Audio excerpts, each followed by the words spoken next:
প্রিয় দর্শক, সকলকে স্বাগত জানাচ্ছি inspire care and cultivate human aid ইচ্ছা এর নিয়মিত আড্ডায়। পুরো অনুষ্ঠান জুড়ে আমি আছি প্রান্ত সাহা, জাহাঙ্গীরনগর বিশ্ববিদ্যালয়ের নাটক ও নাট্যতত্ত্ব বিভাগের শিক্ষার্থী। আমরা বর্তমানে ইতিহাসের সবচেয়ে সংকটকালীন পরিস্থিতির মধ্য দিয়ে যাচ্ছি। করোনা কিংবা কোভিড-19 এর ভয়াল থাবায় আজ বিপর্যস্ত গোটা জাতি। পৃথিবীর কোনো রাষ্ট্রই আজ এর থেকে সুরক্ষিত অবস্থানে যেতে পারেনি। চীনে উৎপত্তি লাভ করা এই ভাইরাস যেন ধীরে ধীরে গ্রাস করে নিচ্ছে আমাদের বর্তমান এবং অদেখা ভবিষ্যৎকে। গোটা বিশ্ব আজ করোনা যুদ্ধের 206তম দিন অতিবাহিত করছে।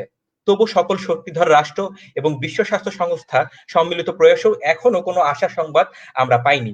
এদিকে বাংলাদেশ এ যুদ্ধে 94তম দিন পার করছে। এখনো বন্ধ রয়েছে সকল শিক্ষা প্রতিষ্ঠান। সরকারিভাবে এর প্রকোপ ঠেকাতে গোটা দেশকে এখন রেড, ইয়েলো এবং গ্রিন জোনে বিভক্ত করে চলছে পরিস্থিতি সামাল দেওয়ার কাজ। আজকে পর্যন্ত বাংলাদেশে আক্রান্তের সংখ্যা ৭৪,৮৬৫ জন, মৃতের সংখ্যা ১,০১২ জন, সুস্থ হয়েছেন ১৫,৯০০ জন।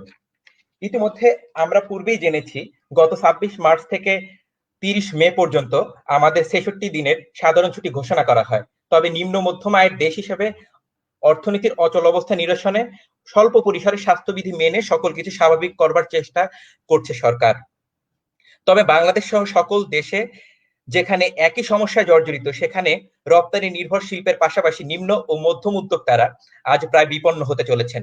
তাই স্বাস্থ্যবিধি মেনে অর্থনীতি পুনরুদ্ধারে আমাদের সকলের দৃষ্টি আজ নিবদ্ধ হয়েছে আগামী ২০২০ ও ২০২১ অর্থ বছরের বাজেটের দিকে, যা ১১ই জুন অর্থাৎ আগামীকাল জাতীয় সংসদে উত্থাপন করবেন মাননীয় অর্থমন্ত্রী আ.হ.ম মুস্তফা কামাল, যা স্বাধীন বাংলাদেশের ৪৯তম বাজেট ঘোষণা। তাই এই সংকট নিরসনে অর্থনীতি একটি বড় ভূমিকা পালন করবে। সে কারণেই আমাদের এই আলোচনার বিষয় নির্ধারণ করা হয়েছে বাজেট ভাবনা ও করোনা সংকটে অর্থনীতি। আমাদের উক্ত আলোচনায় যুক্ত আছেন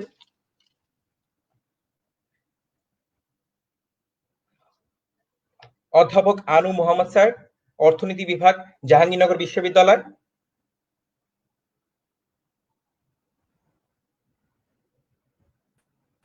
আমাদের সঙ্গে যুক্ত আছেন ডক্টর মোহাম্মদ সাইফুল ইসলাম স্যার, অধ্যাপক, অর্থনীতি বিভাগ, চট্টগ্রাম বিশ্ববিদ্যালয়।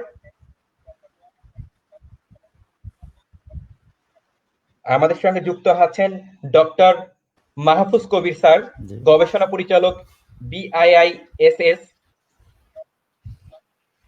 আমাদের সঙ্গে আরো যুক্ত আছেন নাহিদ তালুকদার, উন্নয়ন কর্মী।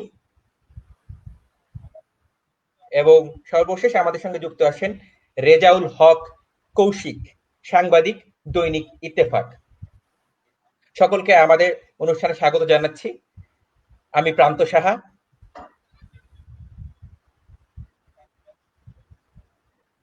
তো আমি প্রথমে চলে যেতে চাই অধ্যাপক আনু মোহাম্মদ স্যারের কাছে।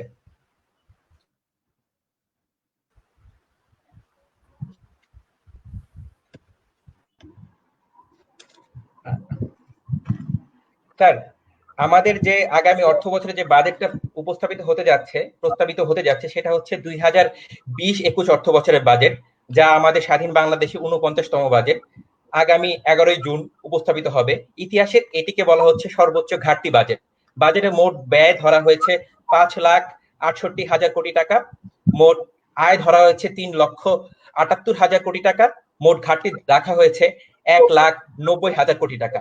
এই বাজেটে মূল চ্যালেঞ্জ হচ্ছে এই বিপুল অর্থের ঘাটতি পূরণ। এই বাজেট ঘাটতিতে আমাদের জিডিপির প্রায় ৬%। প্রতি বছর কিন্তু এর আগের বছরগুলোতে আমরা দেখেছি যে জিডিপি সর্বোচ্চ ৫% ঘাটতি রেখে বাজেট প্রণয়ন করা হয়। তো স্যার, সে বিষয়ে আমার প্রশ্নটি হচ্ছে আপনার কাছে যে আসন্ন ২০২০-২১ অর্থ বছরের বাজেটে ইতিহাসে সর্বোচ্চ ঘাটতি বাজেট রেখেই তা প্রস্তাবিত হচ্ছে। এটিকে আপনি কতখানি বাস্তবসম্মত এবং জনকল্যাণকর বলে মনে করছেন স্যার? আসলে বাজেট তো একটা, আসলে বাংলাদেশে বাজেট নিয়ে যত আলোচনা হয়, বাজেট নিয়ে পত্রপত্রিকারও যত মনোযোগ থাকে, মিডিয়ারও যত মনোযোগ থাকে, ততটা মনোযোগ বাজেট যে নীতি কাঠামো থেকে তৈরি হয়, যেমন পঞ্চবার্ষিক পরিকল্পনা হচ্ছে একটা 5 বছরের একটা পরিকল্পনা, যার মধ্যে অর্থনৈতিক দিক নির্দেশনা থাকে। সে পঞ্চবার্ষিক পরিকল্পনা নিয়ে কিন্তু আমরা তেমন কোনো আলোচনা শুনি না, কিন্তু পঞ্চবার্ষিক পরিকল্পনার মধ্যেই একটা ডিরেকশন ঠিক করা থাকে, নির্দেশনা ঠিক করা থাকে, যার অংশ হিসেবে প্রতি বছরে বাজেট হয়। তার ফলে বাজেটের যে একটা অংশ হচ্ছে যে আর্থিক বরাদ্দ কিংবা আর্থিক আয় ব্যয়, সেই আর্থিক আয় ব্যয়ের অংশ হিসেবে আমরা দেখতে পাচ্ছি প্রতি বছরই বাজেটের আর্থিক অঙ্কটা বাড়ে, এবং সেই বাড়াটাই স্বাভাবিক, কারণ প্রতি বছর মানুষের যেমন বয়স বাড়ে, আর্থিক ক্ষেত্রে বাজেটেরও আকার বাড়ার কথা, জিডিপি বাড়ার কথা, এগুলো খুব স্বাভাবিক একটা প্রক্রিয়া। এবং সেখানে মাঝে মধ্যে ঘাটতি হতে পারে, ঘাটতি 5% মধ্যেই থাকতে হবে এমন কোনো কথা নেই, 5% বেশি হতে পারে। ঘাটতি হলেই বাজেটে সমস্যা হবে তা না, ঘাটতিটা কেন হচ্ছে সেটা হচ্ছে গুরুত্বপূর্ণ। এই জায়গাটায় আসে নীতিগত জায়গাটা, যে কোন নীতিগত কাঠামোর মধ্যে, কোন নীতি কাঠামো ধরে, কোন অগ্রাধিকারকে সামনে রেখে বাজেট প্রণীত হচ্ছে, কার কাছ থেকে আয় হচ্ছে এবং কোথায় সেই ব্যয়টা হচ্ছে। আসলে বাজেট আমরা প্রতি বছরে দেখি যে হ্যাঁ, আয়ের এক একটা জায়গা আছে, কোনো কোনো অংশ থেকে আয়টা হয়, জনগণের বিভিন্ন অংশ থেকে আয় হয়, খাত থেকে আয় হয়, আবার সেটা ব্যয় হয় কোনো কোনো খাতে। এখন কোত্থেকে আয় হয়, কোথায় ব্যয় হয়, সেটা দিয়ে নির্ভর করে যে অর্থনীতি গতি কতটা পাবে। আজকে এই বছরে যে বাজেট ঘোষণা হচ্ছে, এই বছরের বাজেটের পরিপ্রেক্ষিতটা সম্পূর্ণ ভিন্ন। এটা অন্যান্য বছরের মতো নয়, অন্যান্য বছরের মতো সাধারণ বছর নয়, বা স্বাভাবিক বছর নয়। এই বছরে বাংলাদেশের অর্থনীতির কিছু কিছু দিক, কিংবা সারা পৃথিবীরই, যেটা প্রান্ত বললেন প্রথমে, যে সারা পৃথিবীর সকল দেশই আক্রান্ত হচ্ছে করোনা, সকল দেশই বিপর্যস্ত, কিন্তু এর মধ্যে পার্থক্য দেখা যাবে বেশ কিছু। আমরা খেয়াল করলে দেখব যে সারা বিশ্বের সকল দেশে করোনা আক্রান্ত হলেও সকল দেশের মানুষের দুর্ভোগ, অনাহার, কর্মহীনতা ঠিক একই মাত্রায় হয় না। আবার সারা বিশ্বের মতো সারা বাংলাদেশের সকল পর্যায়ে করোনা আক্রান্ত হওয়ার, মানে যে শ্রেণীরই হোক, যে আয়েরই হোক, করোনার হুমকি থেকে কেউ মুক্ত নয়, কিন্তু করোনা আক্রান্ত হলে সকল শ্রেণীর মানুষের উপর তার প্রভাবটা একই রকম। আমরা দেখতে পাচ্ছি যে বিশ্বের যে সমস্ত দেশ, কয়েকটা বিষয় যদি আমরা করোনায় প্রত্যেকটা দেশের করোনা পূর্ব অর্থনৈতিক ব্যবস্থাটা কেমন ছিল, কোথায় দুর্বলতা ছিল, সেটার একটা উন্মোচন ঘটেছে যে কোন কোন জায়গায় প্রধান দুর্বলতা। যেমন বাংলাদেশের ক্ষেত্রে আমরা দেখতে পারি যে তিনটা শর্ত, আমি মনে করি যে তিনটা শর্ত দিয়ে নির্ধারিত হচ্ছে যে কোন দেশ ভালো করছে, কোন দেশ খারাপ করছে। তার একটা হচ্ছে সরকারের ভূমিকা। প্রথম, সরকার যথাযথভাবে প্রতিক্রিয়া ব্যক্ত করতে পেরেছে কিনা, উদ্যোগ নিতে পেরেছে কিনা, তার প্রতিষ্ঠানগুলোকে কার্যকর করতে পেরেছে কিনা, সমন্বয় করতে পেরেছে কিনা, এটা হচ্ছে 1 নম্বর। 2 নম্বর হচ্ছে সেই দেশে সার্বজনীন স্বাস্থ্য ব্যবস্থার অবস্থা কেমন, মানে মানুষ যে অসুস্থ হচ্ছে কিংবা আতঙ্কিত হচ্ছে, সে তার কতটা সুযোগ আছে চিকিৎসা পাওয়া। 3 নম্বর হচ্ছে সামাজিক নিরাপত্তা, যে একটা দেশে যদি এরকম বিপর্যয় আসে, তাহলে নাগরিকরা কোনো সামাজিক নিরাপত্তা বেষ্টনীর মধ্যে আছে কিনা, সে বেকার হলে, অনাহারে পড়লে তার জন্য কি কোনো ব্যবস্থা রাষ্ট্রের আছে। এই তিনটা ক্ষেত্রেই বাংলাদেশের, আমি যদি অনেক দেশের উদাহরণ দিতে পারি যারা যে যত মাত্রায় আক্রান্ত হয়েছে সেই তুলনায় মানুষের দুর্ভোগ হয় না।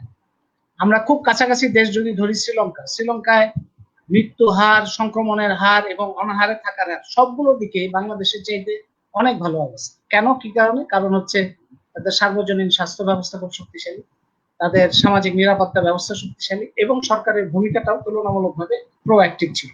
এর বাইরে আমরা ভিয়েতনাম, নিউজিল্যান্ড, আরো দূরে যদি যাই, আমরা কিউবার কথা বলতে পারি। তো বাংলাদেশে যে জায়গাটায় দুর্বলতা আছে, এই বছরের বাজেটে আমাদের প্রত্যাশা ছিল, আমি সংক্ষেপে শেষ করি, যে এই বছরে আমাদের প্রত্যাশা ছিল যে সমস্ত জায়গার দুর্বলতাটা উন্মোচিত হয়েছে, সেই দুর্বলতাগুলো সরকার অগ্রাধিকার ভিত্তিতে সেগুলোকে মোকাবেলা করার চেষ্টা করবে। তার মধ্যে দুটো হচ্ছে প্রধান, একটা হচ্ছে স্বাস্থ্যসেবা ব্যবস্থা, আরেকটা হচ্ছে সামাজিক নিরাপত্তা। আমরা দেখতে পেলাম বাংলাদেশে যেমন দারিদ্র্য সীমার নিচে প্রায় 4 কোটি মানুষ সরকারি হিসেবে, যদি আমি মনে করি যে সরকারি হিসাবটা একটু কম। আবার প্রান্তিক দারিদ্র যারা, তাদের অংশ যদি আমি ধরি, তাহলে সব মিলে দারিদ্র সীমার কাছে কিংবা নিচে প্রায় 8 কোটি মানুষ। এবং গত করোনার কয়েক মাসে এই দারিদ্র সীমার নিচে যারা আছে তাদের সংখ্যা অনেক বেড়েছে, এটা 60%, 70%, 80% বিভিন্ন হিসেবে দেখা যাচ্ছে। মানে 8 কোটি মানুষ সরাসরি অনাহারের চাপের মধ্যে আছে, এবং এই তার থেকেও বেশি মানুষ চিকিৎসার চাপের মধ্যে আছে। মানে করোনা হলেও চিকিৎসা পাওয়ার কোনো ব্যবস্থা সাংঘাতিকভাবে দুর্বল, বিপর্যস্ত। আর করোনা যদি না হয়, অন্য কোনো অসুখ হলেও তার বিনা চিকিৎসায় মারা যাওয়ার সম্ভাবনা। এইরকম ভাবে আমাদের স্বাস্থ্য ব্যবস্থার যে ভঙ্গুর অবস্থা, সেটা আমরা পরিষ্কার দেখতে পাচ্ছি। আমরা আশা করেছিলাম যে এবারের বাজেটে সেটাই গুরুত্ব পাবে, এই স্বাস্থ্যসেবা ব্যবস্থা প্রধান গুরুত্ব পাবে, এবং সামাজিক নিরাপত্তা, যে অনাহারে থাকলে মানুষ, রাষ্ট্র তাদেরকে খাস হয়ে গেল প্রায় এই 3 মাসে, এই যে বিশাল সংখ্যক মানুষ যারা কর্মহীন হয়ে গেল, তাদের খাদ্য নিরাপত্তার ব্যবস্থা করাটা রাষ্ট্রের প্রথম দায়িত্ব ছিল। যতগুলো প্যাকেজ ঘোষণা করা হয়েছে, প্রথম প্যাকেজটা সেটাই ঘোষণা করা উচিত ছিল। এবং আমরা যতগুলো প্যাকেজ হয়েছে তার মধ্যে আমরা দেখতে পাচ্ছি যে শতকরা মাত্র 2 ভাগ সরাসরি এই মানুষদের জন্য বরাদ্দ করা হয়েছে, আর বাকিগুলো সব পরোক্ষ বিভিন্ন ব্যবসায়ী গোষ্ঠীকে দেওয়া হয়েছে। তার মানে যে বাংলাদেশের অর্থনীতির, বাংলাদেশের সামাজিক ব্যবস্থার দুর্বল জায়গাগুলো যেগুলো, সেগুলো সম্পর্কে সম্পূর্ণ উপেক্ষা করে, সেগুলিকে কোনো রকম গুরুত্ব না দিয়ে সামনের বাজেটটা ঠিক প্রথাগতভাবে আগে যেভাবে করা হয়েছিল সেভাবেই করা হয়েছে। সেই কারণে আমি মনে করি যে এই বাজেট একটা দলিল হয়ে থাকবে যে একটা দেশে বড় বিপর্যয় মোকাবেলার ক্ষেত্রে কিরকম অমনোযোগ এবং জনগণের প্রতি কিরকম অবহেলা, এবং যে গুরুত্বটা উপলব্ধি করছে সারা পৃথিবীর মানুষ যে অনেক কিছু পরিবর্তন করা দরকার, সেগুলোকে সম্পূর্ণ অজ্ঞতা কিংবা উপেক্ষা করার মধ্যে দিয়ে এই বাজেটটা তৈরি হচ্ছে। যেখানে আমরা দেখতে পাচ্ছি যে সমস্ত দূষণকারী প্রকল্পের কারণে সারা বাংলাদেশের মানুষ নিরাপত্তাহীনতায় ভুগছে, সেই সমস্ত প্রকল্পই কিন্তু সামনের বাজেটে আবারও দেওয়া হচ্ছে। তার মধ্যে রূপপুর পারমাণবিক প্রকল্প, রামপাল প্রকল্প, এই সমস্ত প্রকল্পগুলো যেগুলোর কারণে সারা বাংলাদেশ একটা বিপজ্জনক অবস্থার মধ্যে আছে, সেইখানে বরাদ্দ দেওয়া হচ্ছে। অথচ স্বাস্থ্যসেবা ব্যবস্থা, যেটাতে মানুষ কোটি কোটি মানুষ এখন সাফার করছেন, এখন আমাদের এখানে যারা আছে, আমার নিজের আত্মীয় স্বজনের অবস্থাও জানি, যারা চিকিৎসা পাচ্ছে না, তারা ঢুকতে পারছে না হাসপাতালে জায়গা, সেই জায়গাটাকে অ্যাড্রেস করার জন্য জরুরি ভিত্তিতে ব্যবস্থা নেওয়া দরকার ছিল। আর নীতিগতভাবে এই স্বাস্থ্য ব্যবস্থাকে বাণিজ্যিক তৎপরতার থেকে রক্ষা করে এটাকে একটা সার্বজনীন স্বাস্থ্যসেবা ব্যবস্থা হিসেবে দাঁড় করানোর নীতিগত জায়গায় আসা দরকার ছিল। সেই জায়গাটা বাজেট, বর্তমান বাজেট একটা বড়, কিংবা এই বাজেটটা তার ধারে কাছেও নেই বলে আমার আশঙ্কা। আমি এখানেই এখন শেষ করছি। ধন্যবাদ। ধন্যবাদ, ধন্যবাদ স্যারকে আমাদের সাথে তার মূল্যবান বক্তব্য রাখার জন্য। এর পরবর্তীতে আমরা চলে যাব ডক্টর মাহফুজ কবির স্যারের কাছে। স্যার, শুনতে পাচ্ছেন? হ্যাঁ হ্যাঁ, ধন্যবাদ। আমি আসলে এই আনু মোহাম্মদ স্যারের যে জায়গা শেষ করেছেন ঠিক সেই জায়গা থেকে শুরু করতে চাই। একটু ধৈর্য ধরতে হবে কয়েকটা বিষয় নিয়ে, যে বিষয়গুলো আসলে আলোচনা হয় আর কি আমাদের পাবলিক স্পেয়ারে, বাজেট নিয়ে যখনই কথা। জি স্যার। স্যার শোনা যাচ্ছে? স্যার শোনা যায়? আমি কিছু কথা যুক্ত করে নেই স্যার, আমি কিছু কথা যুক্ত করতে চাচ্ছিলাম স্যার। সেটা হচ্ছে আমাদের বিশ্ব ব্যাংক গতকালকে একটা সংবাদ বিজ্ঞপ্তিতে জানিয়েছে তারা করোনা ভাইরাসের সংক্রমণের ফলে বৈশ্বিক অর্থনীতি দ্বিতীয় বিশ্বের চেয়েও ভয়াবহ মন্দায় পড়েছে। এখন এতে করে কি কি সমস্যা আমরা পড়তে পারি তার একটা নমুনা তারা দিয়েছে, খসড়া দিয়েছে। তা হচ্ছে মাথাপিছু আয় কমবে, বাড়বে বেকারত্ব, চলতি বছর অর্থাৎ 2020 সালে গোটা বিশ্বের মোট দেশজ উৎপাদন অর্থাৎ জিডিপি 3% সংকুচিত হবে, তবে আগামী বছর জিডিপি প্রবৃদ্ধির হার 5.9% হবে আশঙ্কা করা হচ্ছে। বিশ্বে মাথাপিছু আয় 3.6% কমে যাবার আশঙ্কা। বিশ্বব্যাংক তাই গোটা বিশ্বকে স্বাস্থ্য ও অর্থনীতিকে পুনরুদ্ধার করার তাগিদ দিচ্ছে। এছাড়াও বিশ্বব্যাপী অর্থনীতি এবছর 4% সংকুচিত হতে পারে বলে ধারণা করা হচ্ছে। এছাড়াও আমাদের কেন্দ্রীয় ব্যাংকের রিপোর্ট অনুযায়ী যদি আমরা দেখি, কেন্দ্রীয় ব্যাংক গত 10 মাসের বাণিজ্য ঘাটতি কথা বলেছেন। জুলাই থেকে 2019-এর জুলাই থেকে 2020-এর এপ্রিল পর্যন্ত সেখানে বাণিজ্য ঘাটতি দেখানো হয়েছে 1422 কোটি 10 লক্ষ মার্কিন ডলার, যা বাংলাদেশি মুদ্রায় প্রায় 1,20,900 কোটি টাকা। রপ্তানি খাতে সেখানে আয় দেখানো হয়েছে 2,875 কোটি টাকা বা 75 কোটি 30 লাখ টাকা, এবং আমদানি ব্যয় হচ্ছে 4,297 কোটি টাকা। তো স্যার, এই বিষয়ে আপনার কাছে আমার প্রশ্নটা থাকবে যে এই সংকটকালীন সময়ে আসন্ন বিশ্ব অর্থনীতি মন্দায় বাংলাদেশও আছে মারাত্মক ঝুঁকিতে। সেই দিক বিবেচনায় আসন্ন 2020-2021 অর্থ বছরের বাজেট এই মন্দা ঠেকাতে সক্ষম কিনা স্যার? আচ্ছা, ধন্যবাদ। আমি আসলে এই বিষয়গুলোতে আসবো, কিন্তু তার আগে এই বাজেট আসলে আমাদের কতটুকু করতে পারে, মানে বাংলাদেশের বাজেট যেভাবে তৈরি করা হচ্ছে গত 10 বছর ধরে, মানে 2009-10 অর্থ বছর থেকে যে বাজেট শুরু হয়েছে এবং তারও 1-2 বছর আগের থেকে আসলে পুরো বাজেটকে নতুন করে ঢেলে সাজানোর যে একটা একটা প্রেক্ষাপট এবং তার যে কাঠামো, সেটাকে বলা হয় যে মিডিয়াম টার্ম বাজেটের ফ্রেমওয়ার্ক। তো সেই জায়গা আসলে আমাদেরকে কতটুকু স্পেস দিচ্ছে সেই জায়গা থেকে আমি শুরু করে বাকি জিনিসগুলোতে আসবো।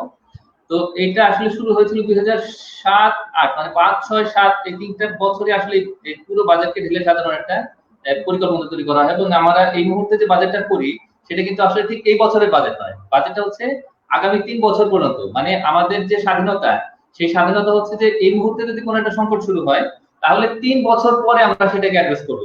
এই ধরনের একটা স্ট্রাকচার, এই ধরনের একটা বাজেট আমরা তৈরি করছি এবং সেটা আসলে বিশ্ব ব্যাংক, আইএমএফ, এডিবি এদের যে একটা সাজেস্টেড ফ্রেমওয়ার্ক তার মধ্যে আমরা তৈরি করি। এবং এই বিষয়টা নিয়ে 2010 সালে আমার সঙ্গে আসলে আনুষ্ঠানিক একটা আলোচনা হচ্ছিল একটা টিভি টক শোতে। তো এই কারণে কিন্তু আসলে আমাদের যে ফ্রিডম, সেই ফ্রিডমটা কতটুকু সেইটুকু প্রশ্ন সাপেক্ষ। মানে এই মুহূর্তে যে করোনা সংকট, সেটাকে অ্যাড্রেস করার জন্য আমাদের বাজেটটা ঠিক এই মুহূর্তে কোনো ভূমিকা পালন করতে পারে কিনা সেটা একটা বড় প্রশ্নের বিষয়।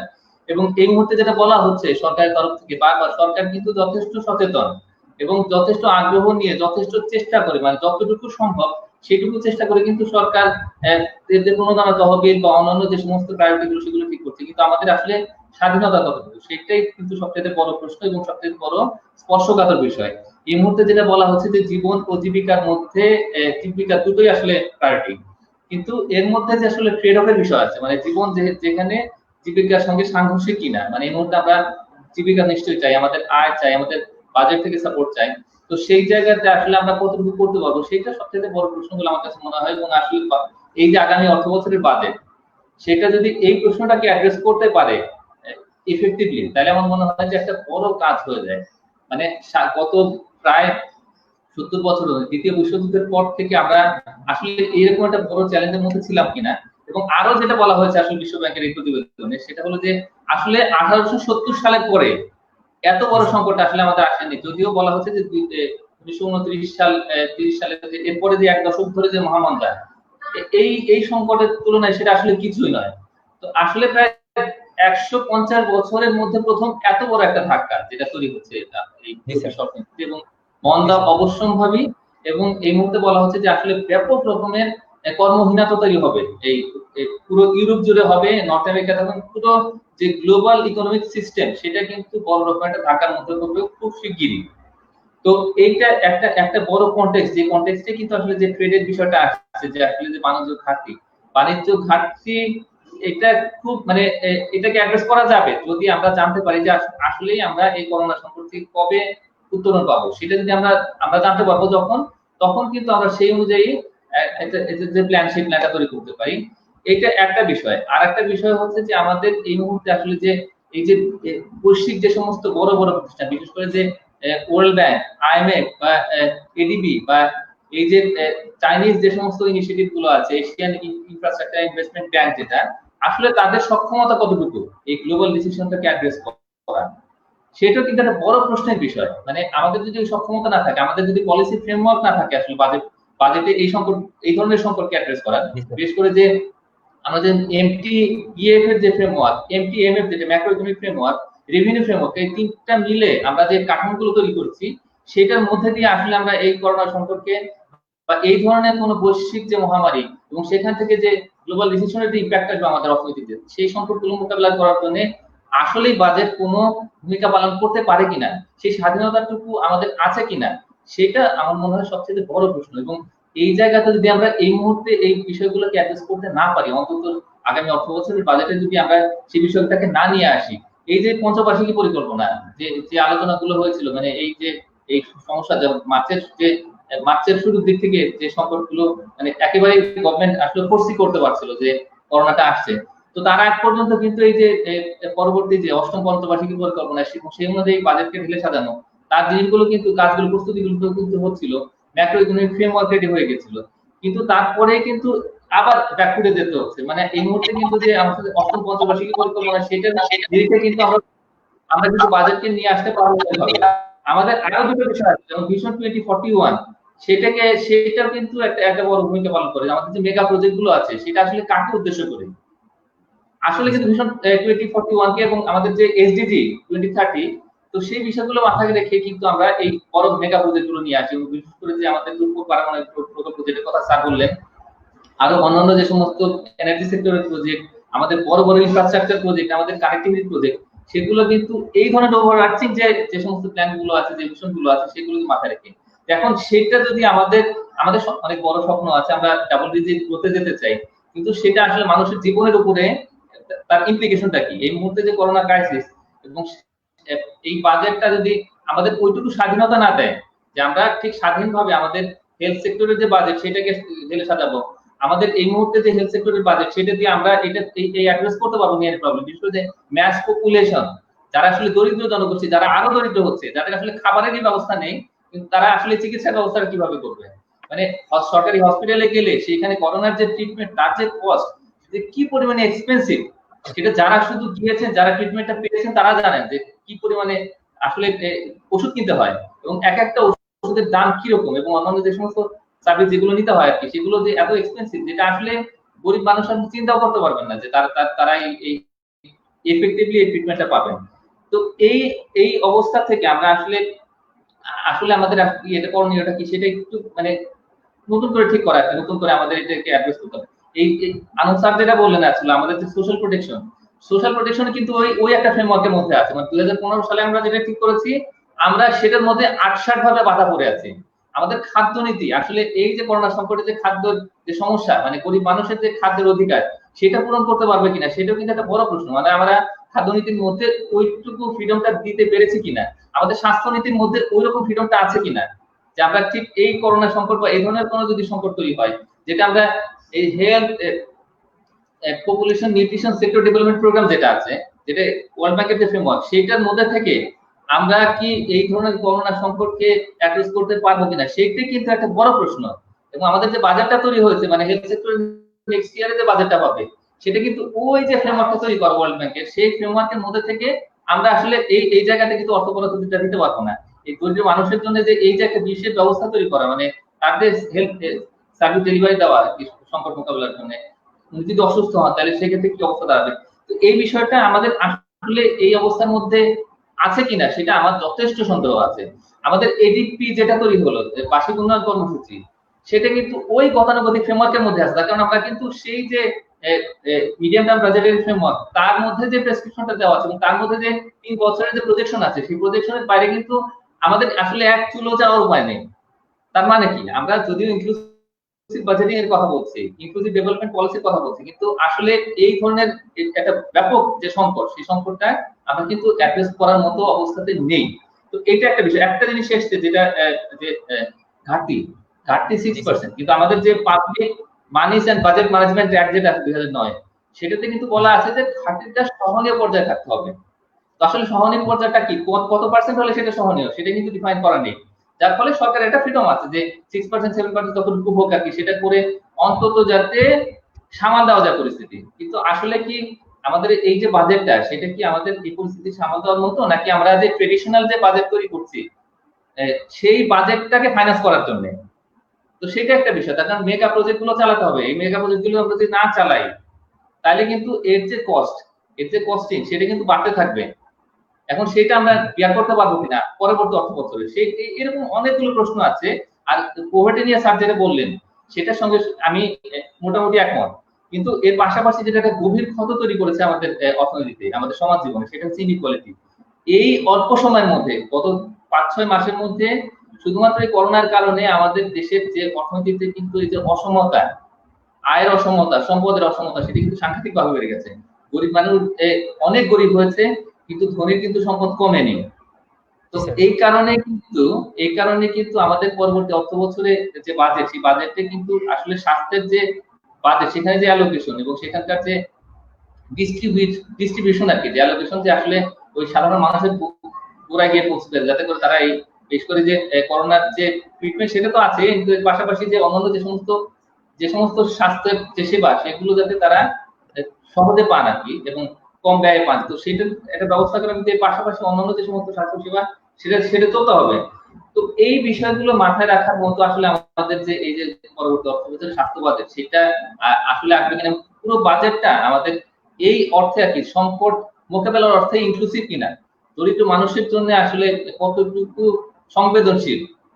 আর এই যে কাজ, যেটা ব্যাপক পরিমাণে যে কর্মহীনতা সৃষ্টি হবে মানে এই যে গ্লোবাল রিসেশন থেকে, সেইটা যে ধাক্কাটা বাংলাদেশে পড়বে, তো এই সমস্ত কিছুকে আসলে অ্যাড্রেস করতে পারবে কিনা আমাদের পরবর্তী বছরের বাজেট, সেই প্রশ্নগুলো আসলে যদি আমরা ঠিক পরিষ্কার ভাবে আসলে খোলামেলা ভাবে যদি সেই জিনিসগুলো আমাদের বাজেটের মধ্যে না নিয়ে আসি, তাহলে কিন্তু আসলে এই গতানুগতিক থাকবে। স্যার যারা বলেছিলেন আজকে 10 বছর আগে, এই যে গতানুগতিক বাজেট, তার বাইরে আসলে আমরা বের হয়ে আসতে পারছি না। তো সেইটা আসলে গতানুগতিকই থাকবে, আর এর নতুন আসলে কিছু হবে না।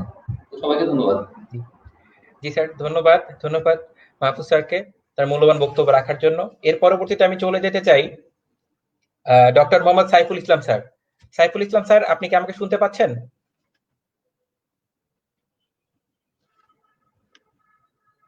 বলেন। আমি আপনাকে ভালো শুনেছি, বলেন প্লিজ। G sir. স্যার, আমরা যেটা নিয়ে কথা বলছিলাম সেটা হচ্ছে আমাদের যে বাজেট মোটামুটি চূড়ান্ত হয়ে গেছে। বাজেট আগামীকাল প্রস্তাবিত হবে জাতীয় সংসদে। তো আমরা যেদিকে লক্ষ্য রাখছিলাম যে বাজেটের মূল আকর্ষণ হয়তোবা হবে স্বাস্থ্য খাত, কিন্তু প্রস্তাবিত বাজেটে আমরা দেখতে পাচ্ছি শিক্ষা খাতে সবচেয়ে বেশি গুরুত্ব রাখা হচ্ছে। যদিও বা জনপ্রশাসন খাতে বরাদ্দ 1,80,715 কোটি টাকা, কিন্তু শিক্ষা খাত এমনি অন্যান্য খাত বিবেচনায় শিক্ষা খাত এবং প্রযুক্তি খাত পাচ্ছে 85,760 কোটি টাকা। তো অন্যদিকে আবার দেখি আসন্ন বাজেটের সাথে আমরা যদি গত বাজেটের যদি আমরা তুলনামূলক আসি, তাহলে সেক্ষেত্রে স্বাস্থ্য বাজেটে পরিবর্তন কিন্তু খুব একটা বেশি না। আগের স্বাস্থ্য বাজেটে যেটা প্রস্তাবিত ছিল সেটা ছিল 25,636 কোটি টাকা। পরবর্তীতে সেটা কমিয়ে 23,692 কোটি টাকায় আনা হয়। অন্যদিকে করোনাকালীন সময়ে আমাদের যে বাজেটটা সেটা হচ্ছে 29,246 কোটি টাকা। অর্থাৎ প্রস্তাবিত বাজেটে আগের বাজেটের তুলনায় 25% একটু বেশি বাড়ানো হয়েছে, কিন্তু আমাদের আকাঙ্ক্ষা এর চেয়ে অনেক বেশি ছিল। অন্যদিকে আমাদের মাননীয় প্রধানমন্ত্রীর ব্যক্তিগত চিকিৎসক এই বিষয়ে ব্যক্তিগত চিকিৎসক অধ্যাপক ডাক্তার ABM আব্দুল্লাহ স্যার বলেছিলেন, দুর্নীতি বন্ধ না করে স্বাস্থ্য খাতে বাজেট বাড়িয়ে লাভ নেই। তো স্যার, আপনার কাছে আমার প্রশ্ন থাকবে যে আসন্ন অর্থ বছরে শিক্ষা ও প্রযুক্তি খাতকে কেন সর্বাধিক গুরুত্ব দেয়া হচ্ছে, এবং স্বাস্থ্য খাতে বরাদ্দ বাড়লেও তা কি পর্যাপ্ত কিনা স্যার?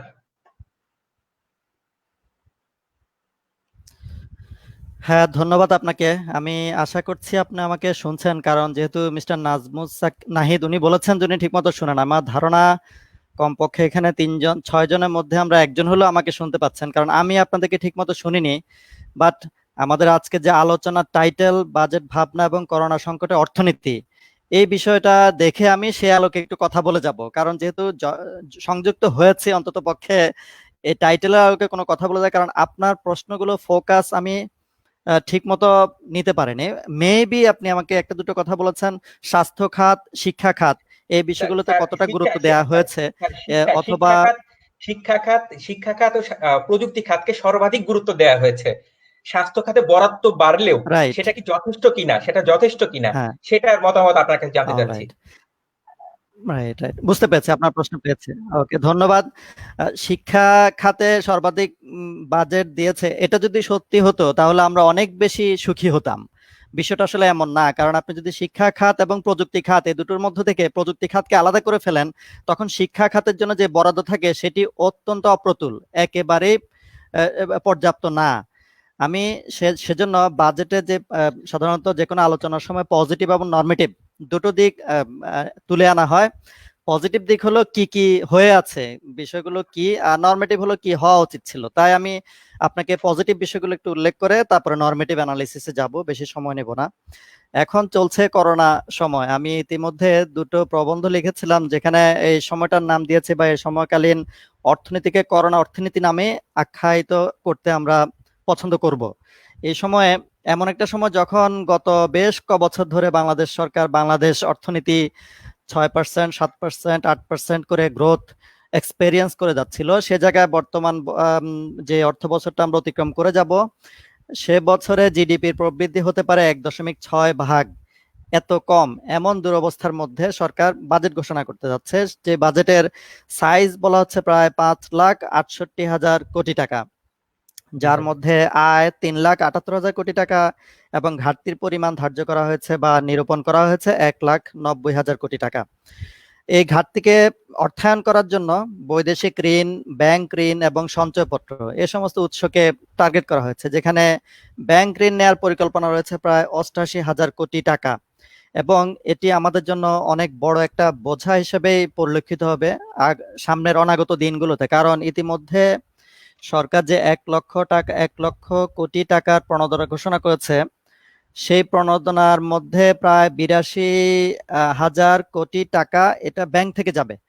তো এরপরেও আবার যদি ঘাটতি অর্থায়নের জন্য ব্যাংকের উপর নির্ভর করতে হয়, তাহলে ব্যাংকের কি অবস্থা হতে পারে সেটা ঠিক অনুমান করা খুবই দুষ্কর। যদি প্রকৃত বিষয়গুলো আমরা অনুমান করি, তাহলে ভীতি এবং অনাস্থা এটা এসব এসব ঘিরে ঘিরে ধরবে আর্থিক খাতকে। একদিকে আমাদের দেশের ক্যাপিটাল মার্কেট তথা শেয়ার মার্কেটটা ধস নেমেছে, সেখান থেকে উত্তরণে কোনো উপায় অথবা কোনো নির্দেশনা কোথাও নাই। তার উপরে ব্যাংকিং খাত যেভাবে মুচড়ে পড়ছে, যেভাবে যা আমরা দেখছি, মোটো শোভনীয় না, মোটো ভালো কোনো লক্ষণ আমরা বুঝতে পারি না। তার মধ্যে যে এডিপির সাইজ বলা হয়েছে 2,05,000 কোটি টাকার মতো, এবং অনুন্নয়ন ব্যয় 3,62,000 কোটি টাকার মতো, এ ধরনের। এবার আসুন আপনার সরাসরি প্রশ্নটা আলোচনা করার আগে বা ফোকাস করার আগে আমি সরকারের গৃহীত যে সমস্ত এডিপির বা উন্নয়ন কর্মসূচি রয়েছে তাদের মধ্যে কয়েকটার কথা উল্লেখ করব আমি। রূপপুর পারমাণবিক বিদ্যুৎ কেন্দ্র, তারপরে চতুর্থ স্বাস্থ্য জনসংখ্যা পুষ্টি খাত উন্নয়ন কর্মসূচি, শিক্ষা উন্নয়ন কর্মসূচি, পদ্মা সেতু, এবং উত্তরা থেকে মতিঝিল পর্যন্ত মেট্রো রেল নির্মাণের প্রকল্প, পদ্মা সেতু রেল প্রকল্প, মাতারবাড়ি তাপবিদ্যুৎ কেন্দ্র, এবং শাহজালাল এয়ারপোর্টের এক্সপানশন যেটা, প্লাস বঙ্গবন্ধু রেল সেতু প্রকল্প। এই অল্প কটা প্রকল্পেই সরকারের 51,469 কোটি টাকার কোনো বরাদ্দ লক্ষ্য করা যাচ্ছে, যা কিনা এডিপির একটা বড় অংশ। তাহলে সরকার এই যদি আমাদের টার্গেট হয়ে থাকে, তাহলে আমরা কিভাবে যে কয়েকটা খাতের কথা উল্লেখ করলেন, শিক্ষা কিংবা স্বাস্থ্য খাত, সেদিকে ফোকাস করতে পারবো। ইতিমধ্যেই অনেকেই মতামত জানাচ্ছেন কিংবা অভিমত কিংবা তর্ক বিতর্কে জড়িয়ে আছি আমরা, যে বাংলাদেশে বর্তমানে যে পরিমাণ বিদ্যুৎ উৎপাদন হয় অথবা যে বিদ্যুতের উৎপাদনের ক্যাপাসিটি রয়েছে, সেই ক্যাপাসিটি অর্থাৎ সাপ্লাই যা রয়েছে, সেই ডিমান্ডকে মিট করার জন্য এই সাপ্লাইটা সাফিসিয়েন্ট অনুমান করা হয়ে থাকে। হতে পারে আমরা আরো ব্যাপক ইন্ডাস্ট্রিয়ালাইজেশনের দিকে যাব সামনের দিকে, তখন বিদ্যুতের প্রয়োজনীয়তা অনেক বেশি অনুভব হবে, তখন এই ধরনের বড় বড় প্রজেক্টে বিনিয়োগের বিষয়টি আমাদের জন্য বেশি যৌক্তিক হতো। বর্তমান সময়ে এই এত বড় বিনিয়োগ প্রকল্প হাতে নিয়ে অর্থের সঠিক ব্যবহার যেখানে হয় না, যা আমরা পত্রপত্রিকার মাধ্যমে জানতে পারি, কিভাবে কিভাবে মানে অল্প পয়সা জিনিস কিনে অনেক বেশি ওভার ইনভয়েসিং করা হয়, এবং তা এ ধরনের অর্থ তছরূপের ঘটনাগুলো সাধারণত বড় বড় প্রকল্প সমূহে ঘটে থাকে। তাই এসব জায়গা থেকে অর্থকে রিলিজ করে যদি আমরা যেগুলো বেশি নিডি সেক্টর যা আপনি উল্লেখ করেছেন, শিক্ষা এবং স্বাস্থ্য, এদিকে যদি রিসোর্সকে মোবিলাইজ করতে পারি, রিসোর্সকে শিফটিং করতে পারতাম, তাহলে বরং ভালো হতো, এবং সেটি করোনাকালীন বাজেট হিসেবে আমরা বলতে পারতাম। কিন্তু বর্তমানে আনু মোহাম্মদ শাহ যা বলেছেন, এই বাজেটটি অন্যান্য সব সময়কার মতো একটা গতানুগতিক কোনো বাজেট, এর মধ্যে অতিরিক্ত কোনো ফোকাস নেই, অতিরিক্ত কোনো কেয়ারফুলনেস নেই, কোনো কিছুকে আমাদের থার্স্টি সেক্টর হিসাবে চিহ্নিত করে ওদিকে বেশি অর্থ বরাদ্দ করার ব্যাপারে কোনো মনোযোগ নেই। তার মধ্যে আপনি যেটি কথা বলেছেন, জনসংখ্যা পুষ্টি খাত উন্নয়ন কর্মসূচিতে 13,033 কোটি টাকার একটা বরাদ্দ দেখা যাচ্ছে। দেখুন এটি কতটা অপ্রতুল আমরা বুঝতে পারবো একটা স্ট্যাটিস্টিক্স যদি উল্লেখ করি। বিশ্ব ব্যাংক 2019 রিপোর্ট অনুযায়ী বাংলাদেশের স্বাস্থ্য খাতে মাথা পিছু ব্যয় দক্ষিণ এশিয়ার যে কয়টা দেশ আছে সবগুলোর মধ্যে সর্বনিম্ন। এটা অত্যন্ত কষ্টের আমাদের জন্য। সবকটি দেশের মধ্যে আমাদের সর্বনিম্ন মাথাপিছু ব্যয়, যেমন ভারতে সেটা $15, পাকিস্তানে $14, বাংলাদেশে $6। দক্ষিণ এশিয়া যে কটা দেশ আছে সবগুলোর মাথাপিছু গড় ব্যয় হলো $15, আর আমাদের এখানে তা হচ্ছে কেবলমাত্র $6। এরপর আরেকটি ইন্ডিকেটরের কথা বলা হয়ে থাকে আউট অফ পকেট ব্যয় বাংলাদেশের জন্য 74%। দেন হোয়াট ডাজ দ্যাট মিন? আসলে আমি যদি যদি যদি আমার চিকিৎসা ব্যয় হয়ে থাকে টোটাল 100 টাকা, তার মধ্যে 74 টাকা আমার নিজের পকেট থেকে যাচ্ছে, আর 26 টাকা মাত্র যেটা সরকার কন্ট্রিবিউট করছে। অথচ এই হারটা বিশ্বে উল্টো, বিশ্বে মাত্র 18% অ্যাভারেজে, পুরো বিশ্বে অ্যাভারেজে 18% money is to be paid by the individuals. মাত্র 18% মানুষ নিজের পকেট থেকে যায়, বাকিটা সরকার বিয়ার করে থাকে। এরপরে আপনি আমরা বিস্মিত হই যখন জানতে পারি যে বাংলাদেশে 1581 জন মানুষের জন্য 1581 জন লোকের বিপরীতে মাত্র একজন ডাক্তার। এই হলো ডিসমাল পিকচার রিগার্ডিং হেলথ সেক্টর। আর আমি বুঝতে পারিনি, সে কারণে হেলথ এবং এডুকেশন দুটো নিয়ে কথা বলছি। শিক্ষা খাতের বিষয়টা অনুরূপ। শিক্ষা খাতে সরকারের বরাদ্দ হলো, বর্তমান বরাদ্দ এটা মূলত প্রাথমিক শিক্ষা উন্নয়ন কর্মসূচির একটা বরাদ্দ 5040 কোটি টাকার মতো। যাও পরিমাণ যাই হোক না কেন, কিন্তু এ সম্পর্কে আমার নিজস্ব একটা অভিমত হলো বর্তমান সরকার প্রাথমিক শিক্ষা কিংবা মাধ্যমিক শিক্ষায় মোটামুটি উন্নতি অর্জন করেছে, উল্লেখযোগ্য উন্নতি অর্জন করেছে, কিন্তু টারশিয়ারি লেভেলের এডুকেশনের প্রতি তেমন কোনো দৃষ্টিপাত হয়নি। এ সম্পর্কে আমার কাছে একটা ইনফরমেশন এমন, বাংলাদেশে বর্তমানে ইউজিসি রিপোর্ট অনুযায়ী 105টা বেসরকারি বিশ্ববিদ্যালয়ে 3,62,000 ছাত্র পড়াশোনা করছে, আর প্রায় 46 পাবলিক ইউনিভার্সিটি বা সরকারি ইউনিভার্সিটিতে প্রায় 2 লাখ শিক্ষার্থী অধ্যয়ন করছে। এই বিষয়ে কিন্তু মনোযোগ কম, কারণ আমাদের যে এডিপিতে যে প্রকল্পগুলো হাতে নেওয়া হয়ে থাকে তা ফোকাস করা হয় প্রাইমারি এডুকেশন কিংবা ইন্টারমিডিয়েট এডুকেশন, এসব সেকেন্ডারি এডুকেশন, এদিকে টারশিয়ারি এডুকেশনের দিকে তেমন একটা মনোযোগ নেই। আমি অনুরোধ করব এই বিষয়টি মনোযোগ দেওয়ার জন্য, কারণ দেখুন আমরা এখন একটা শক, যে কারণে মূলত এ ধরনের আয়োজন, করোনা শক, এটি সাপ্লাই শক এজ ওয়েল এজ ডিমান্ড শক দুটোই। এই শকের মুখে যখন পড়েছে তখন আমাদের দেশের শিক্ষার্থীরা প্রায় 5 থেকে 7 লাখ উচ্চ শিক্ষার্থী, যারা মানে আমি টারশিয়ারি লেভেলের শিক্ষার্থীদের কথা বলছি, তারা ঘরে বসে আছে, কিন্তু প্রয়োজনীয় লজিস্টিক্সের কারণে ক্লাসরুমে জয়েন করতে পারছে না, ক্লাসে কানেক্টেড হতে পারছে না। এই কারণে এদিকে একটু মনোযোগ দেওয়া দরকার রয়েছে আমাদের। যা আমরা লক্ষ্য করে থাকি, এ বিষয়ে সরকার মনোযোগ দেওয়ার জন্য সরকারের ফান্ডের শর্টেজ আছে, কোত্থেকে অর্থের সংস্থান করবে। আমি মনে করি বড় বড় যেসব প্রকল্পের কথা বলা হচ্ছে, যে প্রকল্পগুলো অতি স্বল্প মেয়াদে ঠিক এই মুহূর্তে আমাদেরকে খুব বেশি বেনিফিটেড করতে পারছে না, সেখান থেকে কিছু রিসোর্স রিলিজ করে যদি আমরা যে খাতগুলো উল্লেখ করলাম নিডি সেক্টরস, সেখানে যদি বরাদ্দ করা যায়, তাহলে হয়তো বা এই বাজেট অন্যান্য বছরের বাজেটের তুলনায় কিছুটা ব্যতিক্রমধর্মী হতে পারে বলে আমি মনে করি। আপনাদেরকে ধন্যবাদ। আমি জানি না আপনারা আমার কথা কতটুকু শুনেছেন, তারপরেও ধন্যবাদ আমাকে ইনভাইট করার জন্য এবং সংযুক্ত করার জন্য। ধন্যবাদ স্যারকে। স্যার আপনার কথা সম্পূর্ণটাই আমরা শুনতে পেয়েছি। এর পরবর্তী সময় আমি চলে যেতে চাই নাহিদ ভাইয়ের কাছে। নাহিদ ভাই যিনি উন্নয়ন কর্মী, নাহিদ ভাইকে চলে যেতে চাই। নাহিদ ভাই শুনতে পাচ্ছেন আমাকে? হ্যাঁ, আমি শুনতে পাচ্ছি। নাহিদ ভাই, আমাদের বাংলাদেশ অর্থনীতি সমিতির বাংলাদেশ অর্থনীতি সমিতির রিপোর্ট অনুযায়ী আমাদের যে অঘোষিত লকডাউন ছিল 66 দিনের, তার মাঝে কর্মহীন হয়েছে আমাদের দেশে 3,60,00,000 মানুষ, এবং 5,95,00,000 মানুষ শ্রেণী বৈষম্যের শিকার, শ্রেণী পরিবর্তনের শিকার। নতুন করে হতদরিদ্র হয়েছে 2,55,00,000, এবং অতি ধনীদের সংখ্যা অপরিবর্তিত রয়েছে। এছাড়াও যদি আমরা চাকরিচ্যুতদের সংখ্যা দেখি, তাহলে সেবা খাতে 1,53,00,000 মানুষ চাকরিচ্যুত হয়েছেন, শিল্প খাতে 93,00,000 মানুষ, এবং কৃষি খাতে 1,14,00,000 মানুষ আর কি চাকরিচ্যুত হয়েছেন। সেদিক থেকে যদি আমরা বিদেশ ফেরত কর্মী বা প্রবাসীদের দিকে তাকাই, তবে আমরা দেখি বাংলাদেশ ব্যাংকের রিপোর্ট অনুযায়ী গত এপ্রিল মাসে প্রবাসীরা যে পরিমাণ রেমিটেন্স পাঠিয়েছেন তা বিগত 15 মাসের মধ্যে সর্বনিম্ন।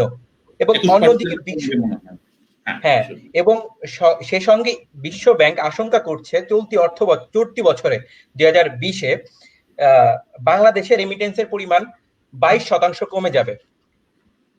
তো এছাড়াও জাতিসংঘ আমাদের বারবার করে একটা কথা সেদিন বলল যে বিশ্বে মহামারী আকারে দুর্ভিক্ষ দেখা দিতে পারে একাধিক, যেখানে করোনার চেয়েও অনেক বেশি মানুষ মারা যাবে।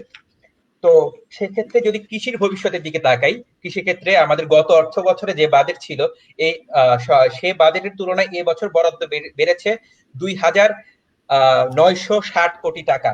অর্থাৎ এ বছর আমাদের প্রস্তাবিত বরাদ্দ হচ্ছে কৃষি খাতে 29,983 কোটি টাকা।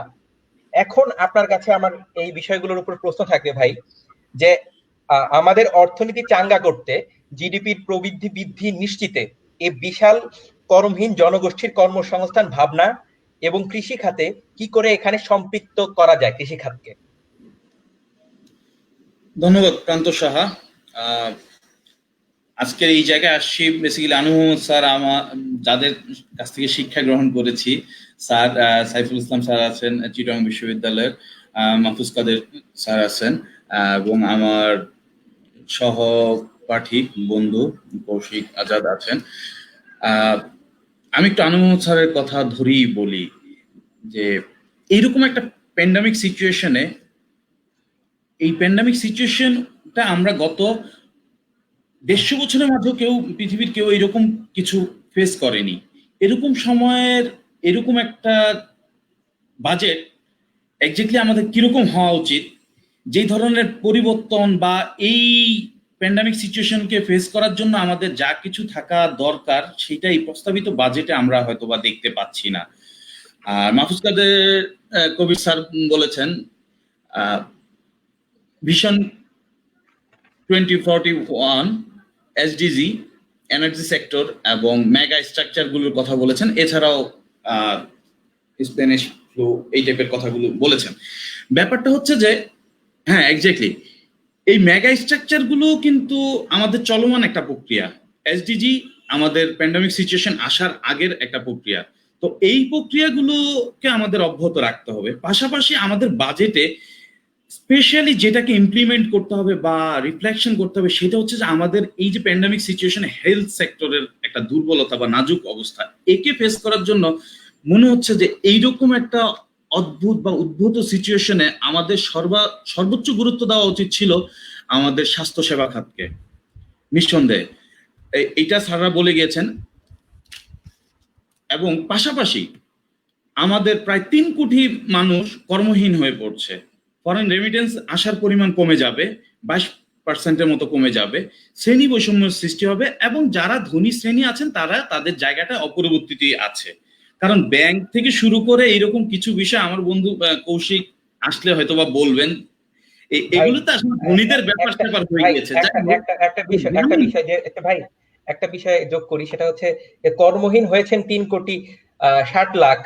সেক্ষেত্রে আমাদের প্রবাসীরাও কিন্তু চাকরিচ্যুত হচ্ছেন, তারাও কিন্তু ফিরে আসছেন দেশে। সেক্ষেত্রে কিন্তু আমাদের কর্মসংস্থান, যেখানে আমাদের দেশে কর্মসংস্থান আমাদের 6,01,00,000 মানুষের, সেখানে কর্মসংস্থান এতেও আমাদের সংকুলন হচ্ছে না। কর্মসংস্থানের আরো ঘাটতি পড়বে যদি প্রবাসীরা ফেরত আসেন আমাদের দেশে। নিঃসন্দেহে, কারণ সেকেন্ড ওয়ার্ল্ড ওয়ার পরবর্তী যে গ্রেট ডিপ্রেশন ছিল, যার প্রেক্ষাপটে আমাদের ফার্স্ট ওয়ার্ল্ড পরবর্তী, যার প্রেক্ষাপটে আমাদের সেকেন্ড ওয়ার্ল্ড ওয়ার অবশ্যম্ভাবী ছিল, এবং তার পরবর্তী ব্রিটেন সিস্টেম, স্যাররা এটা খুবই ভালো জানে, স্যারদের কাছ থেকে বেসিক্যালি এই বিষয়গুলি শিক্ষা, ফিনান্সিয়াল ইনস্টিটিউশনাল ডেভেলপমেন্টের যে বিষয়গুলি ঘটেছে, তো সেটা সেকেন্ড ওয়ার্ল্ড ওয়ার পরবর্তীতে এক ধরনের ছিল। এখন আমাদেরকে এই সিচুয়েশনে কিভাবে আমাদের ইকোনমিটাকে সচল রাখতে হবে, বেসিক্যালি গ্রামীণ অর্থনীতিকে আমাকে এক্সট্রিম পর্যায়ে জোরালো ভূমিকা রাখতে হবে, গ্রামীণ অর্থনীতিকে আমাকে অ্যাক্টিভ রাখতে হবে। প্রথমত আমার স্বাস্থ্য খাতকে অ্যাক্টিভ রাখা। তো আমি যদি এই বছরের প্রস্তাবিত বাজেটের মন্ত্রণালয় ভিত্তিক বরাদ্দর জায়গাটাকে আমি দেখলে দেখবো যে স্থানীয় সরকার মন্ত্রণালয় জন্য বরাদ্দ হচ্ছে যে 31,131 কোটি টাকা প্রস্তাবিত। তেমনি করে দ্বিতীয়তে আছে সড়ক পরিবহন, তৃতীয়তে আছে বিজ্ঞান ও প্রযুক্তি, চতুর্থতে আছে রেল, পঞ্চমে আছে স্বাস্থ্য, অদ্ভুতভাবে সপ্তম অষ্টম আমাদের কৃষিখাত নেই। এই করোনা পরবর্তী বিশ্বে আমরা কতটুকু পোশাক রপ্তানি শিল্পের উপর আমরা ডিপেন্ড করতে পারবো? আমার পেটে খাবার থাকলেই তো আমি ভালো জামা কাপড় পরবো না। আমার পেটে খাবার নাই, সেক্ষেত্রে আমি দ্বিতীয় একটা শার্ট, দ্বিতীয় একটা প্যান্ট, ট্রাউজার আমি কেনার চিন্তা করব না। তো এই যে খাদ্য সংকট, চিকিৎসা সংকট, এগুলিকে প্রায়োরিটি না দিয়ে যদি বাজেট আমরা আনি, বাজেটে আমাদের তথা ইমপ্লিমেন্ট হবে না। যথাভাবে আমরা আমাদের দেশের জনগণকে বা দেশকে যথা জায়গায় নিয়ে আসতে পারবো না। তেমনি আমরা যদি একটু দেখি কৃষি, শস্য, প্রাণীজ বা মৎস্য, এই সেক্টরকে কেন্দ্র করে আমাদের মোরলে 75% কর্মসংস্থান আছে। তো আমরা এই করোনার ধাক্কাটাতে যদি সামাল দিতে হয়, আমাদেরকে এই এগ্রিকালচার সেক্টরে মারাত্মকভাবে জোর দিতে হবে, যার মধ্য দিয়ে আমার গ্রামীণ অর্থনীতিকে অ্যাক্টিভ রাখতে হবে। কারণ আমার গ্রামের অনেক মানুষ মিডল ইস্টে থাকে যারা কর্মহীন হয়ে পড়ছে, তারা দেশে আসবে এবং ক্ষুদ্র ঋণ থেকে শুরু করে যা কিছু আছে, এই জায়গাগুলিকে যদি আমরা ফোকাস না করতে পারি, বিশেষ করে আমাদের চিকিৎসা ক্ষেত্রে যে দুর্বলতা। তবে হ্যাঁ, একটা জিনিস বলা যায়, এই সরকারের আসলে আলোচনা সমালোচনা এখানে আসা ঠিক হবে না, ওইভাবে আমরা করবো না।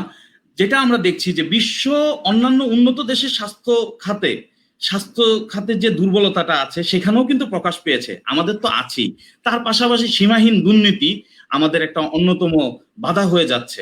তো আনু মোহাম্মদ স্যারের সাথে আমি একসাথেই বলতে চাচ্ছি যে আসলে এইরকম একটা পরিস্থিতিতে আমরা যে ধরনের বাজেট চাচ্ছি সেটা আমরা পাচ্ছি না মনে হয়।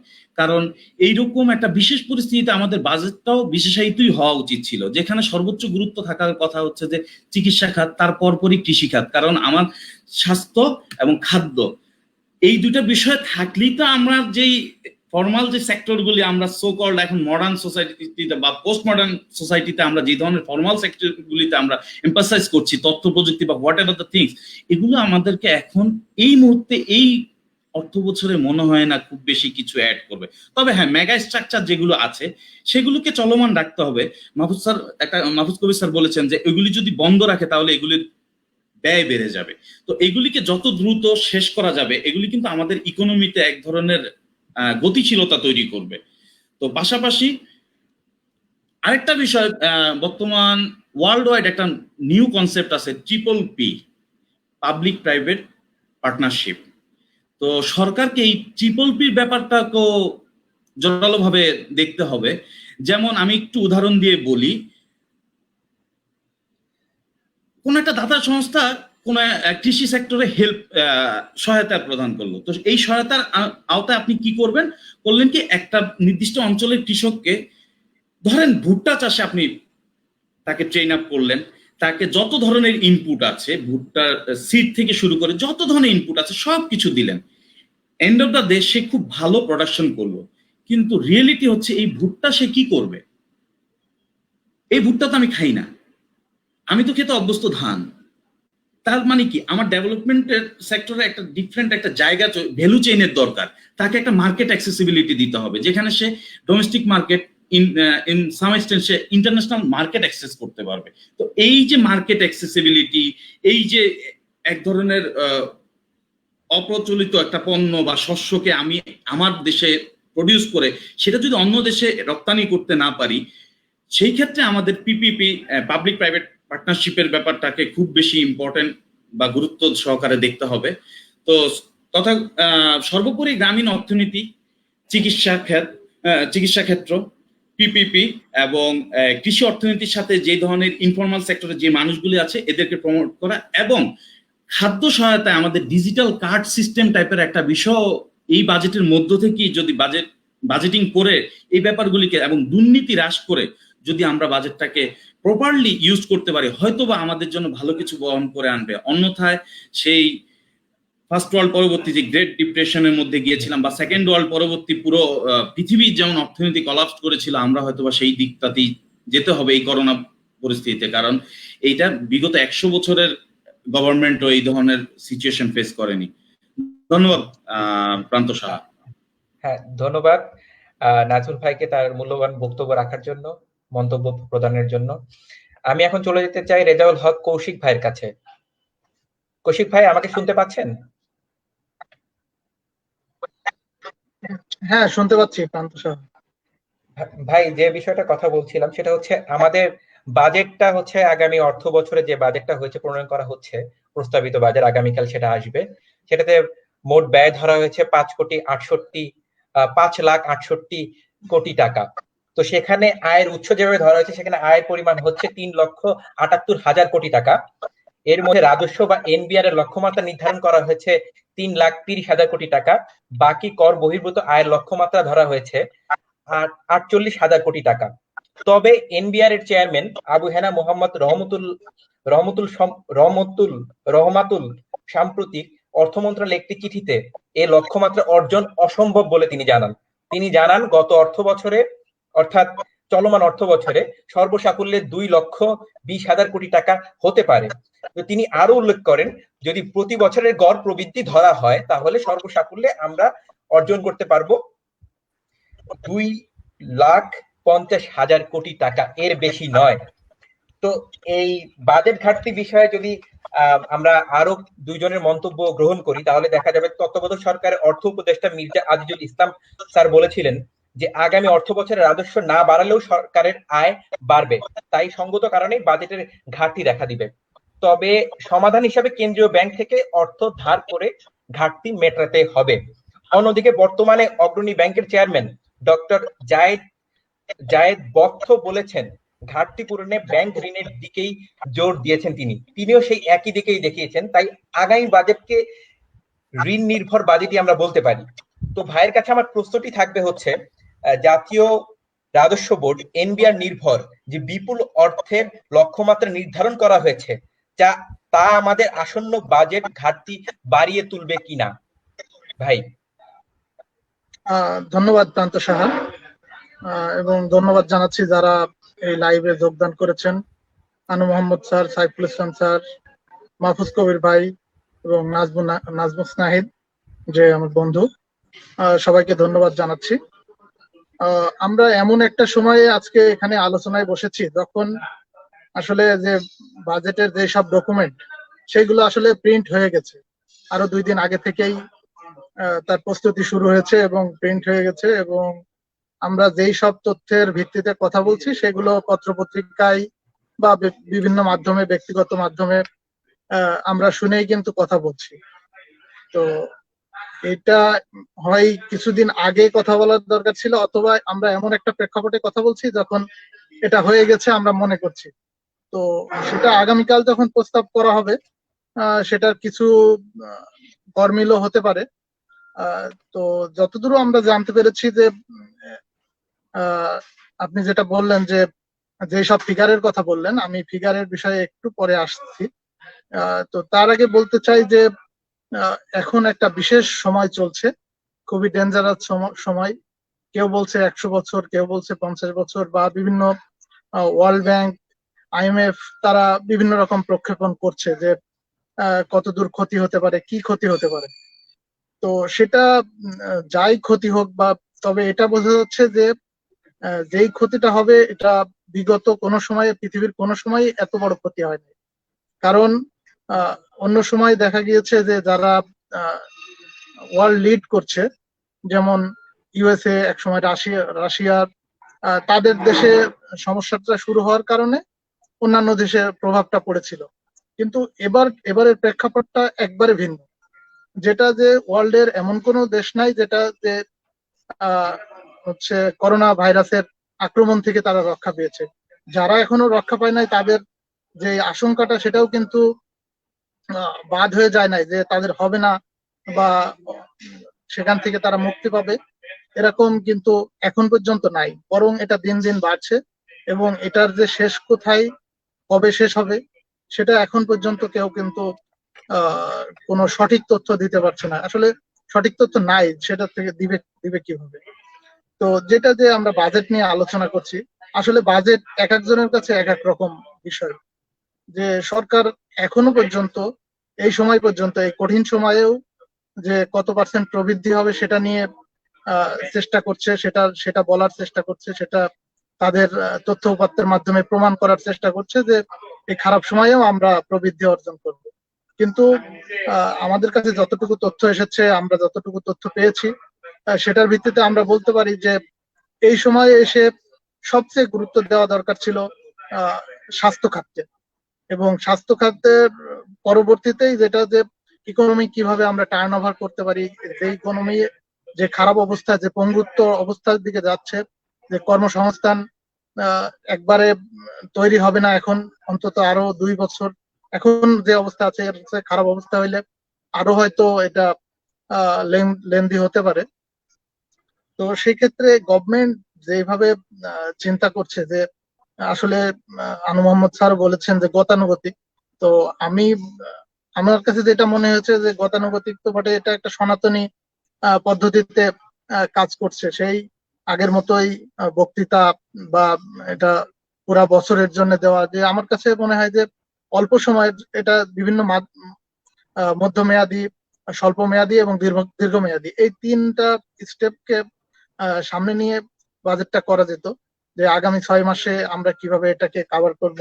এবং যারা যত মানুষ আছে এখন, তো প্রথম প্রথম আমরা অনেক দেখেছি, যে বিভিন্ন পত্রিকায়ও দেখেছি, টেলিভিশনে দেখেছি, যে ত্রাণ দেওয়ার বা উপহার সামগ্রী দেওয়ার জন্য মানুষজন কিন্তু অনেক ঝাঁপিয়ে পড়েছিল। কিন্তু এখন এটা যত দীর্ঘ হচ্ছে, ব্যক্তি পর্যায়ের বা হচ্ছে কোম্পানি পর্যায় থেকে এই ত্রাণ দেওয়ার পর্যায়টা কিন্তু অনেক কমে আসছে। অন্যদিকে যারা মধ্যবিত্ত তারা তারা কিন্তু কোনো কিছু বলতেও পারছে না, কারো কাছে যেতেও পারছে না, হাত পাততেও পারছে না, তাদের অভাবের জায়গাটা কিন্তু বলতে পারছে না। তো এই সময় সরকার কি পদক্ষেপ নিবে সেটার কোনো দিক নির্দেশনা বাজেটে আছে বলে আমরা এখনো পর্যন্ত জানতে পারিনি। তো দেখা যাক কালকে বাজেট ভাই যখন ঘোষণা ভাই করবেন অর্থমন্ত্রী, ভাই ভাই ভাই ভাই তখন আমরা তো আমরা যে কথাটা বলেছিলাম যে আমাদের বাজেটের আমি এখন মধ্যে ঘাটতি। ঘাটতির বিষয়ে আমি আসছি। জি জি ভাই। তো আসলে আনু মোহাম্মদ স্যার বলেছেন যে ঘাটতি হলে যে বিষয়টা খারাপ, সেটা সেটা কিন্তু না, কোনো সময়ই না। কারণ আমরাও সাংবাদিকরাও কথা বলি, ওনাদের কাছ থেকেই শুনে কথা বলি। মাহফুজ কবির ভাই আছেন, ওনারা গবেষণা করেন, ওনারা গবেষণার ভিত্তিতে যেটা এটার বিভিন্ন অ্যানালাইসিস করে যে এটার ইম্প্যাক্টটা কি হবে সেটা কিন্তু বলেন, এবং তাদের কাছ থেকে আমরা শুনে কথা বলি এবং আমাদের নিজেদের যেই জ্ঞান বুদ্ধি আছে সেটা অ্যাপ্লাই করি আমরা। তো সেই সেই ভিত্তিতে আমরা বলতে পারি যে এটা কতটা ঘাটতি হলো বা কতটা যে ঘাটতি ছাড়া, ঘাটতি মুক্ত হওয়া যাবে কিভাবে, সেটার দিকে গুরুত্ব এত বেশি এখন দেওয়ার সম্ভবত কোনো সুযোগ নেই। কারণ বাংলাদেশ অর্থনীতি সমিতি যেটা বিকল্প বাজেট পেশ করেছে, যদিও সেটা অনেক অনেক বেশি এই সময়ের জন্য, এবং বিগত বছরগুলোতে তারা যেই বাজেটটা দিয়ে আসেন বাংলাদেশের ক্ষেত্রে অনেক ক্ষেত্রেই অবাস্তবিক মনে হয়, যদিও তারা অর্থনীতি নিয়ে কাজ করেন। অবাস্তবিক মনে হয়, তো তারপরেও তারা যে কিছু কিছু বিষয় ভালো দিকের, যে কোথায় কোথায় নতুন ইনকাম করা যাবে, নতুন যে 21টা সেক্টরের কথা বলেছে, এবং এই সেক্টর গুলোতে যদি হাত দেওয়া যায় তাহলে ঘাটতি থাকবে না। আর তারা ঘাটতি স্বাস্থ্য খাতেও তারা 40,000 কোটি টাকা দেখিয়েছে বিকল্প বাজেটে। এক্স্যাক্টলি, কিন্তু না, সেটা তো আমরা যেটা দেখতে পারলাম বা আমাদের কাছে যে ইনফরমেশন এখন পর্যন্ত এসেছে, যে সবচেয়ে টপ 10 সেক্টরের মধ্যে আছে অবশ্যই স্বাস্থ্য খাত, কিন্তু 7 নম্বরে আছে আমরা দেখেছি। তো এখানে বাজেট আরো বাড়ানোর জন্য সব পক্ষ থেকেই বলা হয়েছিল, কিন্তু স্বাস্থ্যমন্ত্রী বলেছেন যে আসলে আমাদের সক্ষমতা নাই এই সেক্টরে ব্যয় করার। তো সেটার ক্ষেত্রে আমি বলতে পারি যে ঘাটতি বাজেট মানেই যে খারাপ খারাপ এটা খারাপের দিকে যাবে সেটা না। তো যেই সেক্টরকে এখন প্রায়োরিটি বেসিসে দেওয়া দরকার, সেই প্রায়োরিটি বেসিসটা আসলে আমার মনে হচ্ছে করা হয় নাই। তো যেটা করা হয় নাই সেটার কারণ আমার কাছে মনে হয়েছে যে আমলাতান্ত্রিক একটা জটিলতা সবসময়ই থাকে। আমরা ফেব্রুয়ারির আগে কিন্তু বুঝতে পারি নাই যে আমাদের দেশেও এরকম করোনা ভাইরাস এফেক্ট করবে, বা মধ্য মার্চ থেকে আমাদের এখানে কিন্তু বাজেটের কাজটা বেশ আগে থেকেই আরো শুরু হয়। তো তারা যেই ধারাবাহিকতা ভাবে করে আসছিল সেটা থেকে সম্ভবত বের হইতে চায় নাই, যে সেই গতানুগতিক বা সনাতনী পদ্ধতিতেই থেকে গিয়েছেন। তো এই আমার কথা এই বিষয়ে। জি জি জি, ধন্যবাদ ধন্যবাদ রেজাউল ভাইকে তার মূল্যবান বক্তব্য রাখার জন্য। পরবর্তীতে আমি চলে যেতে চাই আনু মোহাম্মদ স্যারের কাছে। স্যার, আপনি কি শুনতে পাচ্ছেন আমাকে? হ্যাঁ, শুনতে স্যার, পাচ্ছি। আমি যে বিষয়ে কথা বলতে যাচ্ছিলাম সেটা হচ্ছে আমাদের যে চলতি বছর বর্তমানে যেটা চলছে 2019 এবং 20, সেটার তুলনায় আগামী অর্থ বছর 2020-21 অর্থ বছরের বাজেট 45,000 কোটি টাকা বেশি, অর্থাৎ বর্তমান বাজেটের চেয়ে 12% বেশি। এবং আমাদের বর্তমান আগামী বাজেটটা যেটা প্রস্তাবিত হতে যাচ্ছে আগামীকাল, সেখানে ঘাটতি ধরা হচ্ছে 1,90,000 কোটি টাকা। সেখানে সেখানে আমরা ইঙ্গিত পাচ্ছি যে ব্যক্তি কর সীমা বাড়ানোর ইঙ্গিত, যা গত অর্থ বছরে ছিল 2.5 লক্ষ টাকা, নারী এবং 65 বছরের বেশি বয়সীদের জন্য ছিল তা 3 লক্ষ টাকা। প্রতিবেশী দেশ ভারতের দিকে যদি আমরা তাকাই, তো ভারতে বাজেট প্রণয়নের ক্ষেত্রে তাদেরও 2.5 লক্ষ টাকা ছিল কর সীমা, তারা 5 লক্ষ টাকা করেছে। হয়তো বা আমরাও সেদিকে যেতে পারি, এটা কালকে প্রস্তাবে আমরা বুঝতে পারবো।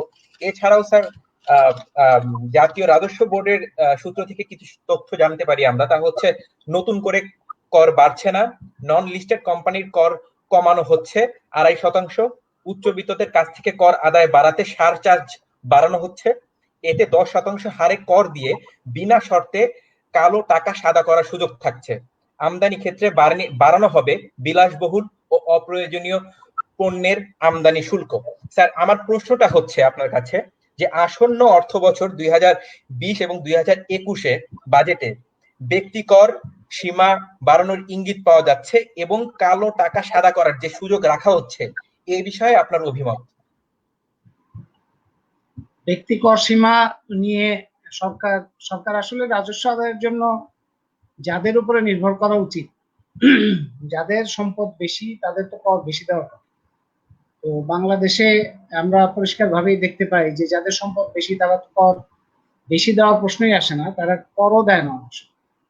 আমরা সম্পদশালী লোকদের মাঝে মধ্যে নির্বাচনের সময় কিছু কিছু সাক্ষাৎকার দেখেছি যে তাদের কিছুই নাই আসলে, তাদের এত বেশি বেনামিতে রাখার স্বভাব এবং তাদের চর্চা যে তাদের কাছে আসলে কোনো সম্পদই নাই এরকমই মনে হয়। এবং তাদের সম্পদ কোথায় আছে তার একটা রিপোর্ট আমরা কয়েকদিন আগে পত্রিকা দেখছিলাম যে বিশ্বের বিভিন্ন দেশে তাদের সম্পদ, এবং প্রতি বছর প্রায় 1 লাখ কোটি টাকার মতো চলে যায় বাংলাদেশ থেকে।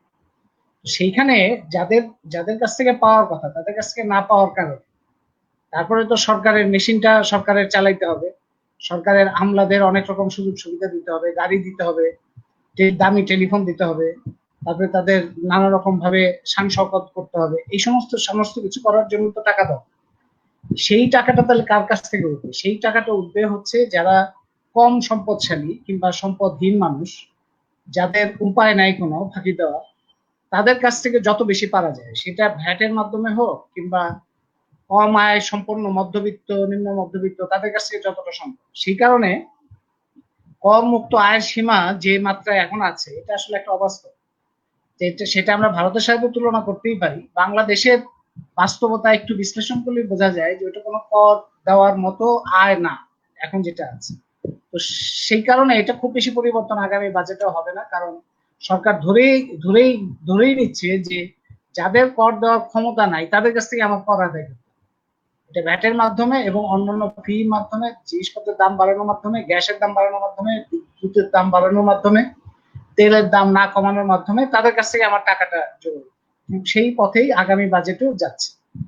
আর দ্বিতীয়ত এই যে কালো টাকা সাদা টাকা যেটা কথা আছে, কালো টাকা তো আমি বলতে চাই না, কালো টাকা, হ্যাঁ কালো কালো শব্দটাই ব্যবহার করা আসলে ঠিক নাই ভাবে, এটা চোরাই টাকা বলাটাই ঠিক। মানে যাদের হাতে চোরাই টাকা কিংবা অপ্রত্যাশিত টাকা, যারা অনিচ্ছা সত্ত্বেও মানে ভুল ক্রমে কর দেয় না এরকম কিছু লোক আছে, কিন্তু একটা বড় অংশই হচ্ছে যারা বিভিন্ন রকম দুর্বৃত্ত তৎপরতার মাধ্যমে টাকা আয় করেছে, যেটা তারা কর দিতে না দেওয়ার কারণে সেটা এখন গোপন অর্থ, সেটা সরকারের হিসাবের মধ্যে না।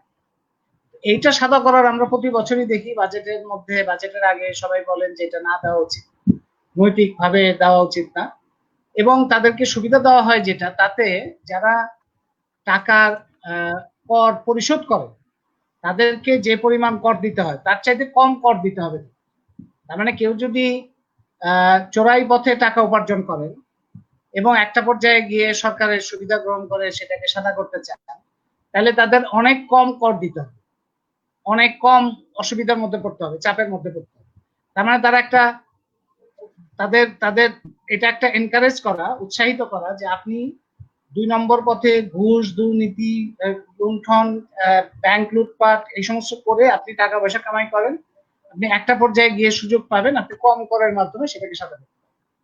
এটা তারপরেও কার্যকর হয় না। তারপরেও এটা কেন কার্যকর হয় না? কার্যকর হয় না কি?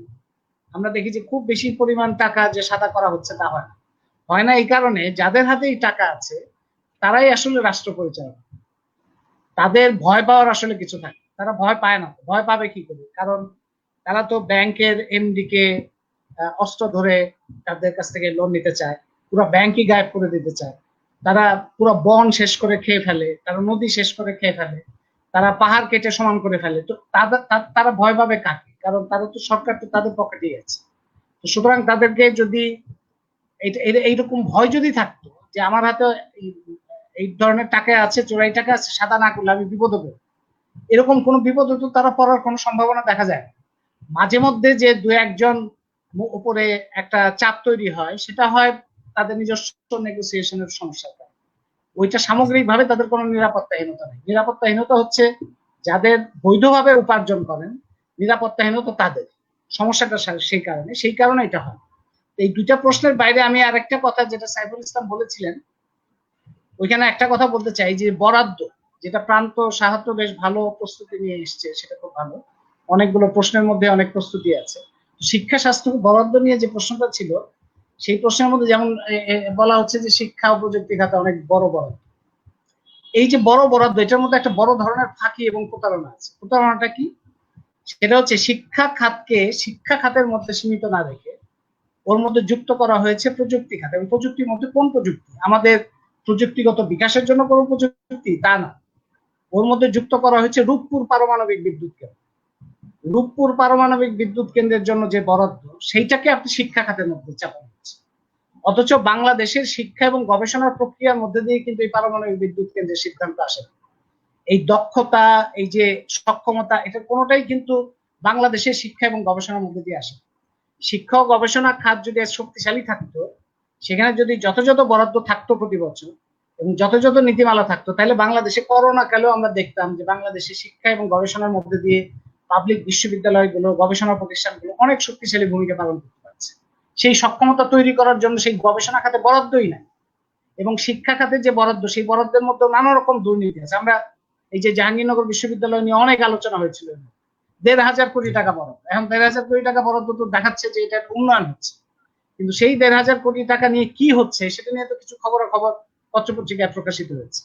এরকম ভাবে বরাদ্দের অঙ্কটা দেখলেই শুধু হবে না, ওইটা আসলে কোন খাতে খরচ হচ্ছে সেটাও দেখতে হবে। যেমন স্বাস্থ্য খাতে বরাদ্দ এবার যেটা বাড়ানো হয়েছে বলে প্রান্ত শাহ উল্লেখ করেছেন, সেই বাড়ানোটা হচ্ছে যে এই সময় বেশ কয়েকজন ডাক্তার নিয়োগ করা হয়েছে, ডাক্তার নার্স নিয়োগ করে স্বাস্থ্যমন্ত্রী তাদের বলেছেন করোনা না হলে আপনারা হতে পারতেন। তার মানে কি স্বাস্থ্য খাত নিয়ে তাদের কোনো চিন্তা ভাবনাই নেই, একটা বিপদে পড়ে তাদেরকে নিয়োগ দেওয়া হয়েছে। এবং তারপরে আমরা জানি যে ডাক্তার হিসেবে যাদেরকে বিসিএস এ যারা উত্তীর্ণ হয়েছিলেন তাদের অনেককে নিয়োগ দেওয়া হচ্ছে, নিয়োগ দেওয়া হয়নি। এরপরে বিশ্বব্যাংক এডিবির প্রজেক্টের টাকার কারণে কিছুটা বর্ধিত দেখা যাচ্ছে। সেই টাকা কিভাবে খরচ হচ্ছে সেটা পত্রিকায় প্রকাশিত হয়েছে। সেই টাকার একটা বড় অংশ কনসালটেন্টরা নেবে, যে জিনিস 100 টাকায় কেনা যায় সেটা 500 টাকায় কেনা হবে, এই সমস্ত করে। কিন্তু টাকার অঙ্কটা কিন্তু বেশি দেখা যাবে। তার মানে স্বাস্থ্য খাতে বরাদ্দ যেটা বাড়লো তার একটা বড় অংশই আসলে এইভাবেই যাবে, বিদেশ সফর হবে, বেশ কিছু টাকা কেনাকাটা হবে, এবং যে সমস্ত জিনিস কেনাকাটা হবে তার অনেকগুলো বাক্স খোলাই হবে না। এখন অনেকগুলো স্বাস্থ্য প্রতিষ্ঠান আছে, হাসপাতাল, কমিউনিটি ক্লিনিক, ভবন নির্মাণের ব্যাপারে অনেক আগ্রহ, ঠিকাদারদের কাজ হয়েছে, তারা লাভ করেছেন, বেশ কিছু জিনিস কেনাকাটা হয়েছে। কিন্তু সেই অনেক হাসপাতাল দেখা যাবে যে তার প্রয়োজনীয় জিনিসপত্র নাই, সাজ সরঞ্জাম নাই, ডাক্তার নাই, নার্স নাই, এবং তার যে ওই যে কিছু কিছু কেনা হয়েছিল বাক্স, সেই বাক্স থেকে খোলাও হয় কারণ টেকনিশিয়ান নাই। এরকম ভাবে জনগণের অর্থ এইরকম ভাবে অপচয় এবং দুর্নীতির মধ্যে গেলে এবং সেখানে যতটুকু বরাদ্দ হয় সেই বরাদ্দটা আমরা দেখি যে তার কোনো সুফল পাই না। আর যে বরাদ্দটা হওয়া উচিত সেটা তো হচ্ছেই না, মানে যাদের প্রায়োরিটি পাওয়ার কথা, স্বাস্থ্য খাত, শিক্ষা খাত, গবেষণা খাত, সেটা তো পাচ্ছেই না। বরঞ্চ অসুখ তৈরি করার জন্য স্বাস্থ্য ঝুঁকি বাড়ানোর মতো প্রকল্প হচ্ছে। বড় প্রকল্প হইলেই কিন্তু সেটা উন্নয়ন প্রকল্প হয় না।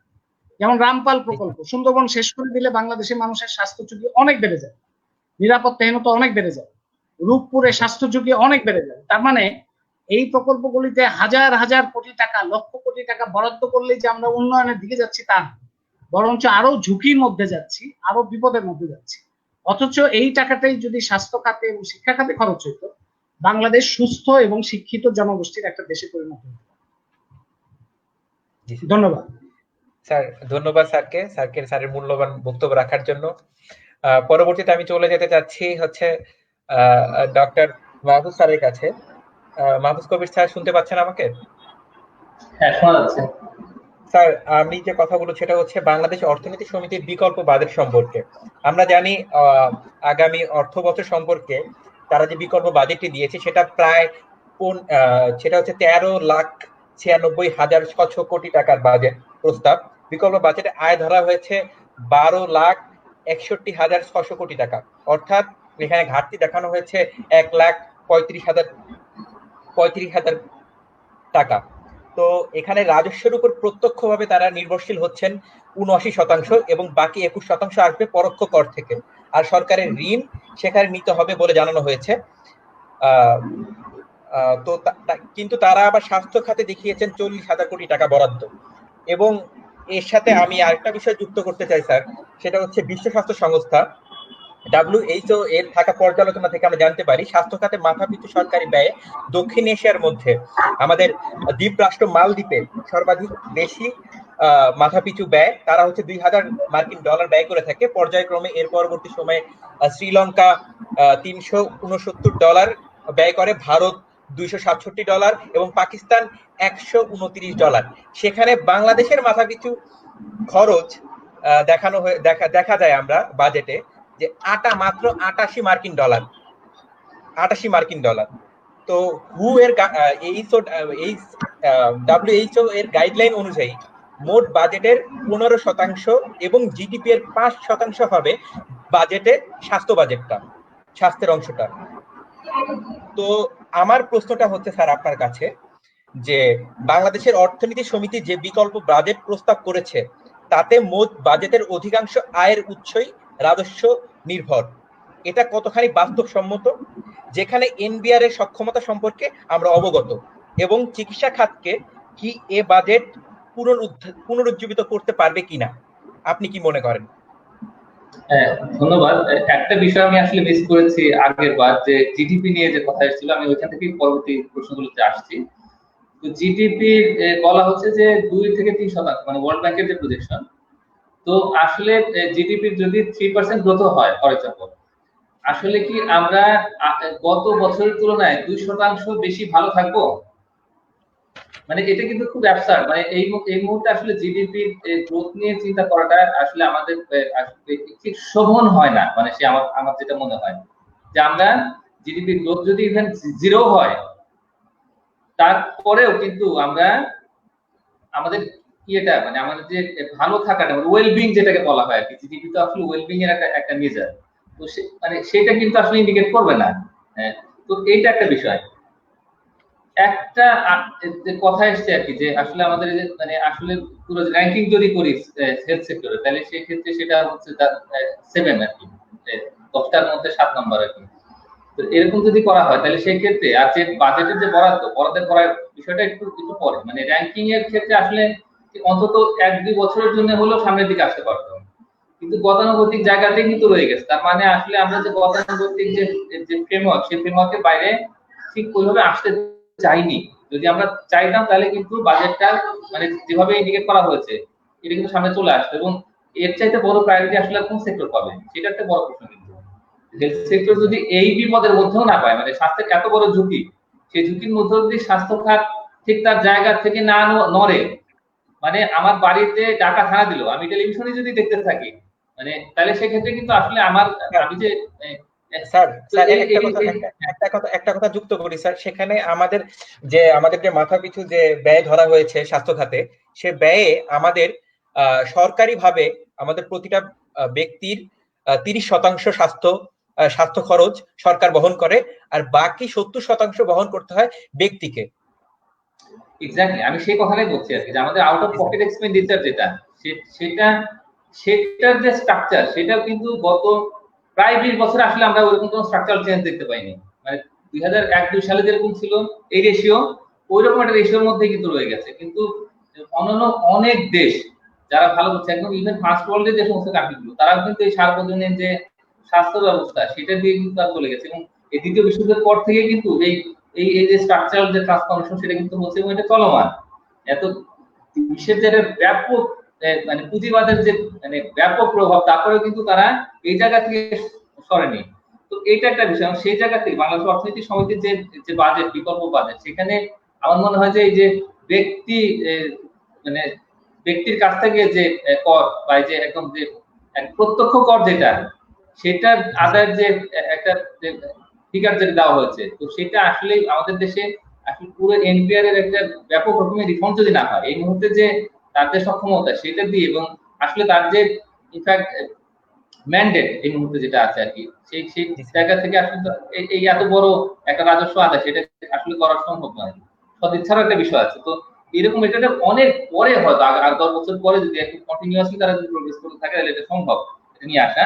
আর যে স্বাস্থ্য খাতের যে বাজেট, এখানে কিন্তু এটা একটা সুযোগ আমার কাছে মনে হয় যে এই যে আমাদের করোনা কিন্তু আসলে চোখে আঙ্গুল দিয়ে দেখা গেল যে আমরা কিন্তু আসলে পৃথিবীর কোনো দেশই মানে আমাদের যে স্বাস্থ্য ব্যবস্থা, স্বাস্থ্য বাজেট, মানে পুরো যে আমরা যেভাবে স্বাস্থ্যটা ডেলিভারি দিচ্ছি আর কি, তো সেই জায়গা থেকে আমরা যে একটা দুর্বল অবস্থার মধ্যে আছি, সেটা কিন্তু এটা এটা একটা বড় রকমের ম্যানিফেস্টেশন আমি বলবো।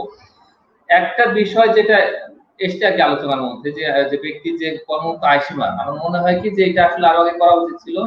এখন যেটা দাঁড়াচ্ছে আর কি, যে এই যে 3 লাখ টাকাও যদি হয় আর কি, যেটা হলো কর্মরত আয়সীমার মধ্যে পড়বে, সেই ক্ষেত্রে একটা প্যারাডক্স আছে এর মধ্যে, আমি যেটা আলোচনা করতে চাই সেটা হলো যে অলরেডি আমাদের যে ইনকাম ট্যাক্স স্ট্রাকচার যেটা, সেটা কিন্তু রিগ্রেসিভ।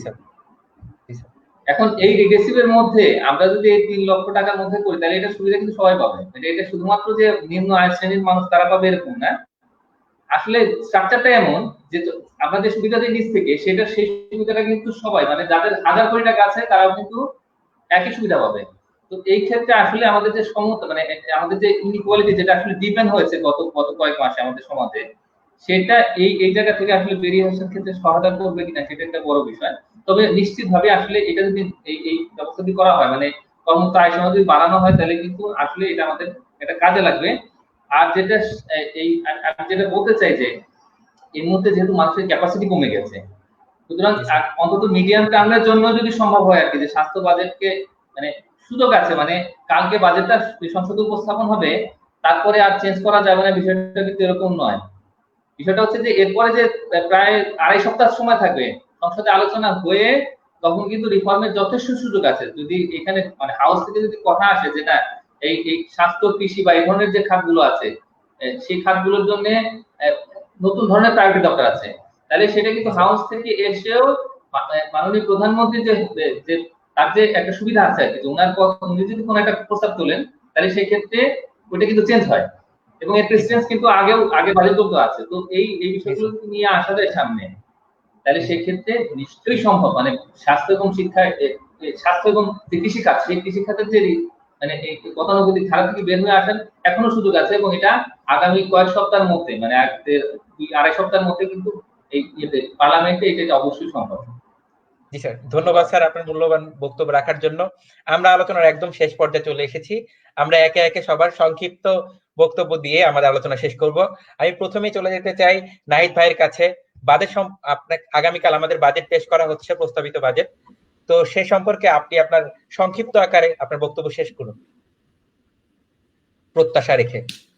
আচ্ছা, প্রত্যাশার জায়গাটা হচ্ছে আসলে মোহাম্মদ স্যার তো অনেক কিছু বলে গেলেন। প্রত্যাশার জায়গাগুলো আমি এটা নিশ্চিত ভাবে বলতে চাচ্ছি যে ভলেন্টারি ডিসক্লোজার অফ ইনকাম, যেটাকে স্যার বললেন যে চোরাই অর্থ, যেটাকে আমরা কালো টাকা বলি, একটু শুদ্ধ ভাষায় বলি, দুর্নীতিগ্রস্ত অর্থ। তো এই যে ফ্যাক্টর গুলো, এই একটা ফ্যাক্টর। আরেকটা মাহফুজ কবির স্যারও বললেন, করমুক্ত আয়ের সীমা বাড়ানো এবং সামাজিক নিরাপত্তা বেষ্টনী। আসলে সোশ্যাল সেফটি নেট বলে বাংলাদেশে কি আদৌ কোনো কিছু কাজ করছে কিনা আই ডোন্ট নো অ্যাকচুয়ালি। বা যারা করদাতা তার যে সেটা যত টাকাই কর দেখ না কেন, স্যার আনুমোহন স্যার একটা কথা বলে গেছেন যে ছোটদের জন্য হচ্ছে কর নেওয়ার বিষয়, বড়দের জন্য বড়রা তার আওতার বাহিরে। ধরেই নিলাম ছোট যারা আমরা দিচ্ছি, আসলে ইন ফিউচারে আমার জন্য এই যে করের এগেইনস্টে আমার কি ধরনের সোশ্যাল সেফটি নেট আছে, বা আমাদের আলট্রা পুয়ার যেই জনগোষ্ঠী আছে তাদের কি বা আমরা কি ধরনের সোশ্যাল সেফটি নেট দিতে পারছি, এটা আমি জানি না। হয়তোবা এই সরকার আরো দূরদর্শিতা প্রমাণ রাখবে, মেগা স্ট্রাকচারের পাশাপাশি এই বিষয়গুলো আনবে। আমরা এই সরকার অনেক মেগা স্ট্রাকচারের প্রতি দিচ্ছে, এইটার হয়তোবা ফলটা আমরা এখন দেখছি না, তবে ইন ফিউচার ফলটা অনেক বেটার হবে যদি না বালিশের দাম 250 টাকার বালিশের দাম 2,500 টাকায় না নেওয়া যায়। হ্যাঁ, এটার জন্য সরকারকে দায়ী করলে হবে না, এবং সরকার ধরছে বিদেই কিন্তু আমরা জানতে পেরেছি। হ্যাঁ, তো সরকারের এই ধরার গতিটা আরো মন্থন না হয়ে আরো বেশি গতিশীল হতে হবে। আমলাদের সীমাহীন দুর্নীতির যে জায়গাটাকে, এইটাকে টেনে ধরতে হবে, এই লাগামটাকে টেনে ধরতে হবে। পাশাপাশি এরকম একটা প্যান্ডামিক সিচুয়েশনে আমার গ্রামীণ অর্থনীতিকে মারাত্মকভাবে অ্যাক্টিভেট করতে হবে, ইনফর্মাল সেক্টরগুলিকে প্রণোদনার আওতায় আনতে হবে। সোকল্ড ওই তৈরি পোশাক রপ্তানি শিল্পের মালিকদেরকে এই প্রণোদনার মধ্যে দিয়ে তাদেরকে আরো বড় করার চাইতে আমার ওই যে শ্রমিক ভাইটা আছে তাকে রেশন কার্ডের আওতায় বা ডিজিটাল পদ্ধতিতে কিভাবে এই ডেটাবেসটাকে, ডিজিটাল সরকার বলছি তো, ডেটাবেসটাকে আমাদের ডেভেলপ করতে হবে। এবং পিপিপি কথাটা আমি বলেছি, সেটাকে স্ট্রংলি অ্যাপ্রোচ করতে হবে। বাংলাদেশ গভর্নমেন্টের অলরেডি এই সংক্রান্ত একটা অফিস আছে প্রধানমন্ত্রীর কার্যালয়ের আওতাধীন। এবং সর্বোপরি আমার চিকিৎসা খাতকে ঢেলে সাজাতে হবে, এবং চিকিৎসা খাতে আমি ধরেই নিচ্ছি যে আমার বাজেটে এবার কম আসছে, কিন্তু যতটুকু কম আসছে সেই টাকাটা যথাযথ ব্যবহার করতে হবে, ব্যবহার করতে হবে। এবং বাংলাদেশে একটা আন্দোলন ছিল, প্রকৃতি আন্দোলন, এটা বেসিক্যালি বিসিএস ক্যাডারদের আন্দোলন। তো এই প্রকৃতি আন্দোলনের ব্যাপার অনুযায়ী যে প্রকৌশল, কৃষি, চিকিৎসক, যার যার মন্ত্রণালয়ের দায়িত্ব, ওই ধরনের টেকনিক্যাল পার্সন কি তাদেরকে ড্রাইভ করার দায়িত্ব দিতে হবে, সো দ্যাট তারা বুঝতে পারে। অ্যাডমিন ক্যাডার বা আমার মতো পলিটিক্যাল সায়েন্স পড়া একজন লোককে চিকিৎসা মন্ত্রণালয়ের দায়িত্ব দিলে কাজ হবে না অ্যাকচুয়ালি। তো এরকম টেকনিক্যাল সেক্টরের লোকজনকে আনতে হবে। বাজেটের বিষয়টাতে তো স্যার আসলে অনেক কিছু বলেই গেছেন। তো আমরা চাই এই করোনা পরবর্তী ইয়েতে আমাদের অনেক ধরনের আনএমপ্লয়মেন্ট ঘটবে, যেটাকে ফুড ফ্যাসিলিটির মধ্যে দিয়ে যথাভাবে আমরা এই প্রভাবটা নিশ্চিত হবে। গমচোর, চালচোর, যাই কিছু বলি না কেন, শুনতে খুব বাজে শোনা যাচ্ছে, এই সরকারের সময় ধরা পড়ছে। তো এটা একটা সুখের বিষয় যে ধরছে, সরকার না ধরলে না, সরকার প্রমোট করছে না, আমি এটাকে বলছি। তো সরকারকে আরো বেশি দূরদর্শী হতে হবে, মেগা স্ট্রাকচার গুলোর প্রয়োজন আছে।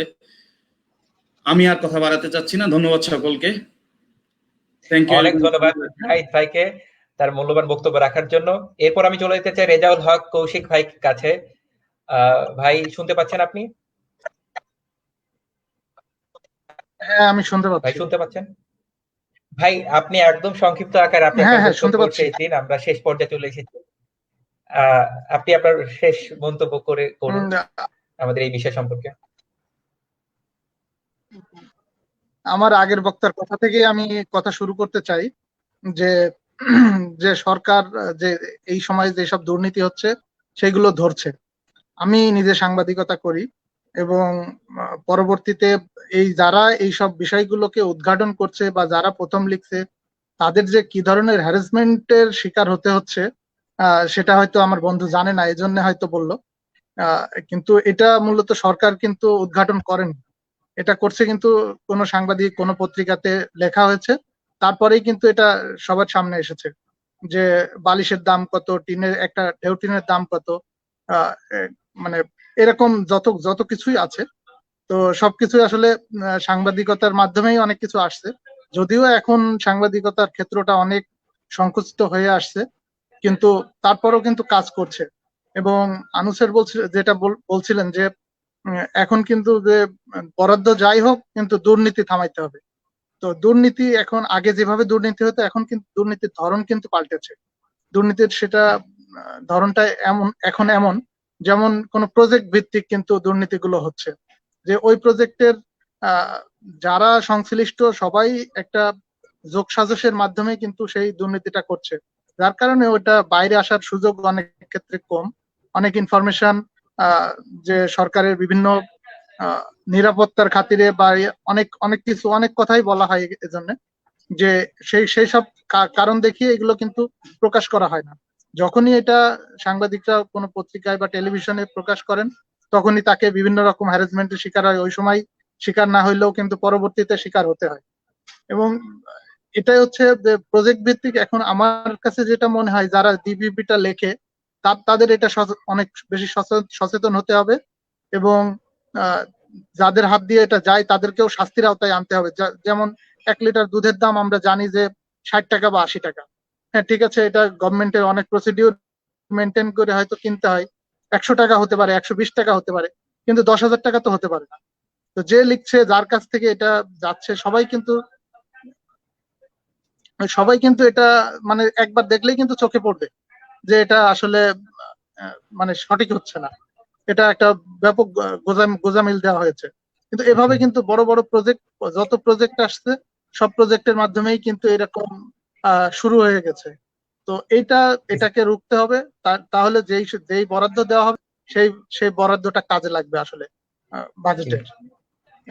তো এই ছিল, এটাই আমার সংক্ষেপে আছে আর কি। আর আরেকটা ছোট্ট বিষয়, যে ঘাটতি পূরণ করার জন্য যে কথা বলছি, মানে তো আমরা জানতে পেরেছি যে এরপরে বাজেটে মোবাইল বিলের উপর বা মোবাইলে কথা বলার উপর, ইন্টারনেট বিলের উপরে একটা বড় ধরনের মানে শুল্ক আরোপ করা হবে। তো এটা করলে আসলে সবাই এফেক্টেড হবে।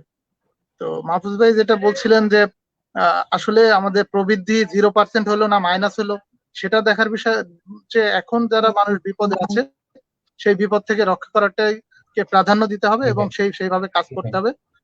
সরকার যদি সেভাবে কাজ করে তাহলে সেটা সবার জন্য মঙ্গলজনক হবে। ধন্যবাদ। জি ভাই, ধন্যবাদ রেজাউল ভাইকে। ডক্টর সাইফুল ইসলাম স্যার, আপনি কি শুনতে পাচ্ছেন?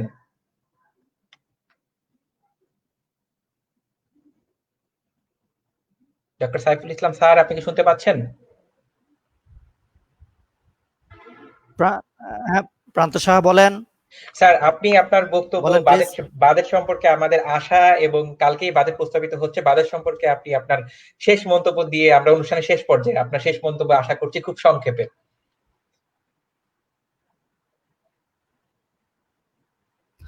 অনেক ধন্যবাদ। আমি একটু আশা করছি আর কি আপনারা আমাকে শুনতে পাবেন। আমি যদিও শুনছিলাম না, আমার কাছ থেকে জানতে চেয়েছেন বাজেট সম্পর্কে আমার প্রত্যাশা। প্রথম প্রত্যাশা হলো এই বাজেটটি গতানুগতিক একটা বাজেট না হোক। করোনার ক্রাইসিস আমরা ফেস করছি, করোনা সময়কালীন বাজেট যেমন হওয়া উচিত তেমন বাজেট হোক। সেক্ষেত্রে একটি সম্ভাবনা দেখা যাচ্ছে আবারও ব্যাংক ঋণ নির্ভর যে বাজেট ঘোষণা হতে যাচ্ছে, এমনটি থেকে বের হয়ে আসা খুবই জরুরি। আমি আগে উল্লেখ করেছি আমার বক্তব্যে, সরকার যদি ব্যাংক থেকে এত টাকা ঋণ নিয়ে ঘাটতি বাজেটকে অর্থায়ন করার চিন্তা করে, তাহলে ব্যাংক ব্যবস্থার উপরে যে চাপ পড়বে সে চাপ বহন করার ক্ষমতা আমাদের বর্তমানে বাংলাদেশে ব্যাংকগুলোর নেই। তাই এখান থেকে সরে আসতে হবে। তাহলে ঘাটতি অর্থায়ন করবে কিভাবে? ঘাটতি অর্থায়ন করার জন্য আমি ব্যক্তিগতভাবে মনে করি সরকারের উচিত বহি উৎস থেকে, বাইরের উৎস থেকে স্বল্প সুদে ঋণ সংগ্রহ করা, এটি একটি। আর ঢালাওভাবে কোনো ক্রমেই কর হার বৃদ্ধি করা উচিত হবে না। কারণ সরকারকে যখন আমরা ব্যাংক থেকে ঋণ নেয়ার পথ বন্ধ করে দিব, তখন স্বাভাবিকভাবে সরকার চিন্তা করবে কিভাবে অর্থ আদায় করা যায় কর আকারে। আর যদি কর আরোপ করা হয়, সাধারণ জনগণ যেভাবে ক্ষতিগ্রস্ত হবে, একদিকে ক্রয় ক্ষমতার যে ক্ষয় হয়েছে করোনার কারণে, অপরদিকে যদি অতিরিক্ত করের বোঝা মানুষের উপর আসে, তাহলে এরকম বহুমুখী পেছনে পিছতে হবে মানুষ, সম্ভব হবে না তা বহন করে যাওয়া। তাই হ্যাঁ, সিলেক্টিভ কতগুলো সেক্টরে কর আরোপ করা যেতে পারে। অনেক সময় হাস্যকর মনে হলো, আমি তো মনে করি, আমি জানি না এখানে স্মোকার থাকতেই পারেন, তাদের প্রতি শ্রদ্ধা সহকারে আমি বলবো, প্রতি সিগারেটের স্টিক যদি 20 টাকা করে কিনতে হয়, অসুবিধা কি? হতেই তো পারে। গাড়ির উপরে কর আরোপ করার, সাপ্লিমেন্টারি ডিউটি ইম্পোজ করা, বড় একটা ডিউটি রেট ইম্পোজ করার পরিকল্পনা আছে, তাও আমরা সমর্থন করতে পারি। কিন্তু কোনোভাবে সরাসরি যে ট্যাক্স আমাদের অতি দরিদ্র কিংবা দরিদ্র জনগোষ্ঠীকে প্রভাবিত করবে নেতিবাচকভাবে, এ ধরনের ট্যাক্স আরোপ থেকে বিরত থাকা চাই। বর্তমান বাজেটে যেন এমন নির্দেশনা থাকে।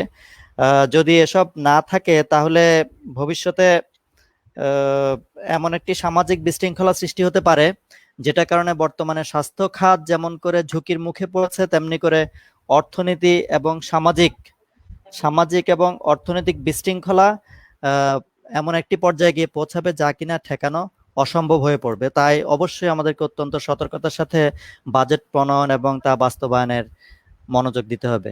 সবাইকে ধন্যবাদ। জি স্যার, স্যার যেটি বলছিলেন, সত্যি এখন সবচেয়ে গুরুত্বপূর্ণ হচ্ছে আমাদের অর্থনৈতিক সচল রাখা, চাকাটা সচল রাখা। ধন্যবাদ স্যারকে, স্যারের মূল্যবান বক্তব্যের জন্য। এর পরবর্তী চলে যাবে আনু মোহাম্মদ স্যারের কাছে। স্যার, আপনি কি শুনতে পাচ্ছেন আমাকে? হ্যাঁ, শুনতে পাচ্ছি। স্যার, হ্যাঁ, এখন আগামীকাল বাজেট উত্থাপিত হচ্ছে জাতীয় সংসদে। স্যার, আপনি আপনার বাজেট সম্পর্কিত মন্তব্য এখন শেষ করবেন আর কি বলে। বাজেট নিয়ে আসলে বাজেট তো সব ছাপা শেষ, জি স্যার। কাজেই সমস্ত কিছু ঠিক হয়ে গেছে। কাজেই এবং সরকারের বিভিন্ন পর্যায়ে বিশেষজ্ঞদের কথা শোনা কিংবা প্রস্তাব শোনা কিংবা জনমতকে গুরুত্ব দেওয়ার চর্চাটা তো আমরা দেখছি না। সেটা থাকলে এই বাজেটটা অন্যরকম হয়। এবং আমি মনে করি যে বর্তমান যে পরিস্থিতি, তাতে আসলে একটা নিয়মিত বাজেট উপস্থাপন করার চাইতে প্রয়োজন ছিল একটা অন্তর্বর্তীকালীন 6 মাসের একটা বিশেষ বরাদ্দ, বিশেষ একটা কর্মসূচি না, এবং আগামী বছর নতুন একটা অর্থ বছর দিয়ে শুরু করা। সেইটা তো হয় নাই, এবং যা কিছু হচ্ছে সব আগের নীতিগতভাবেই হচ্ছে।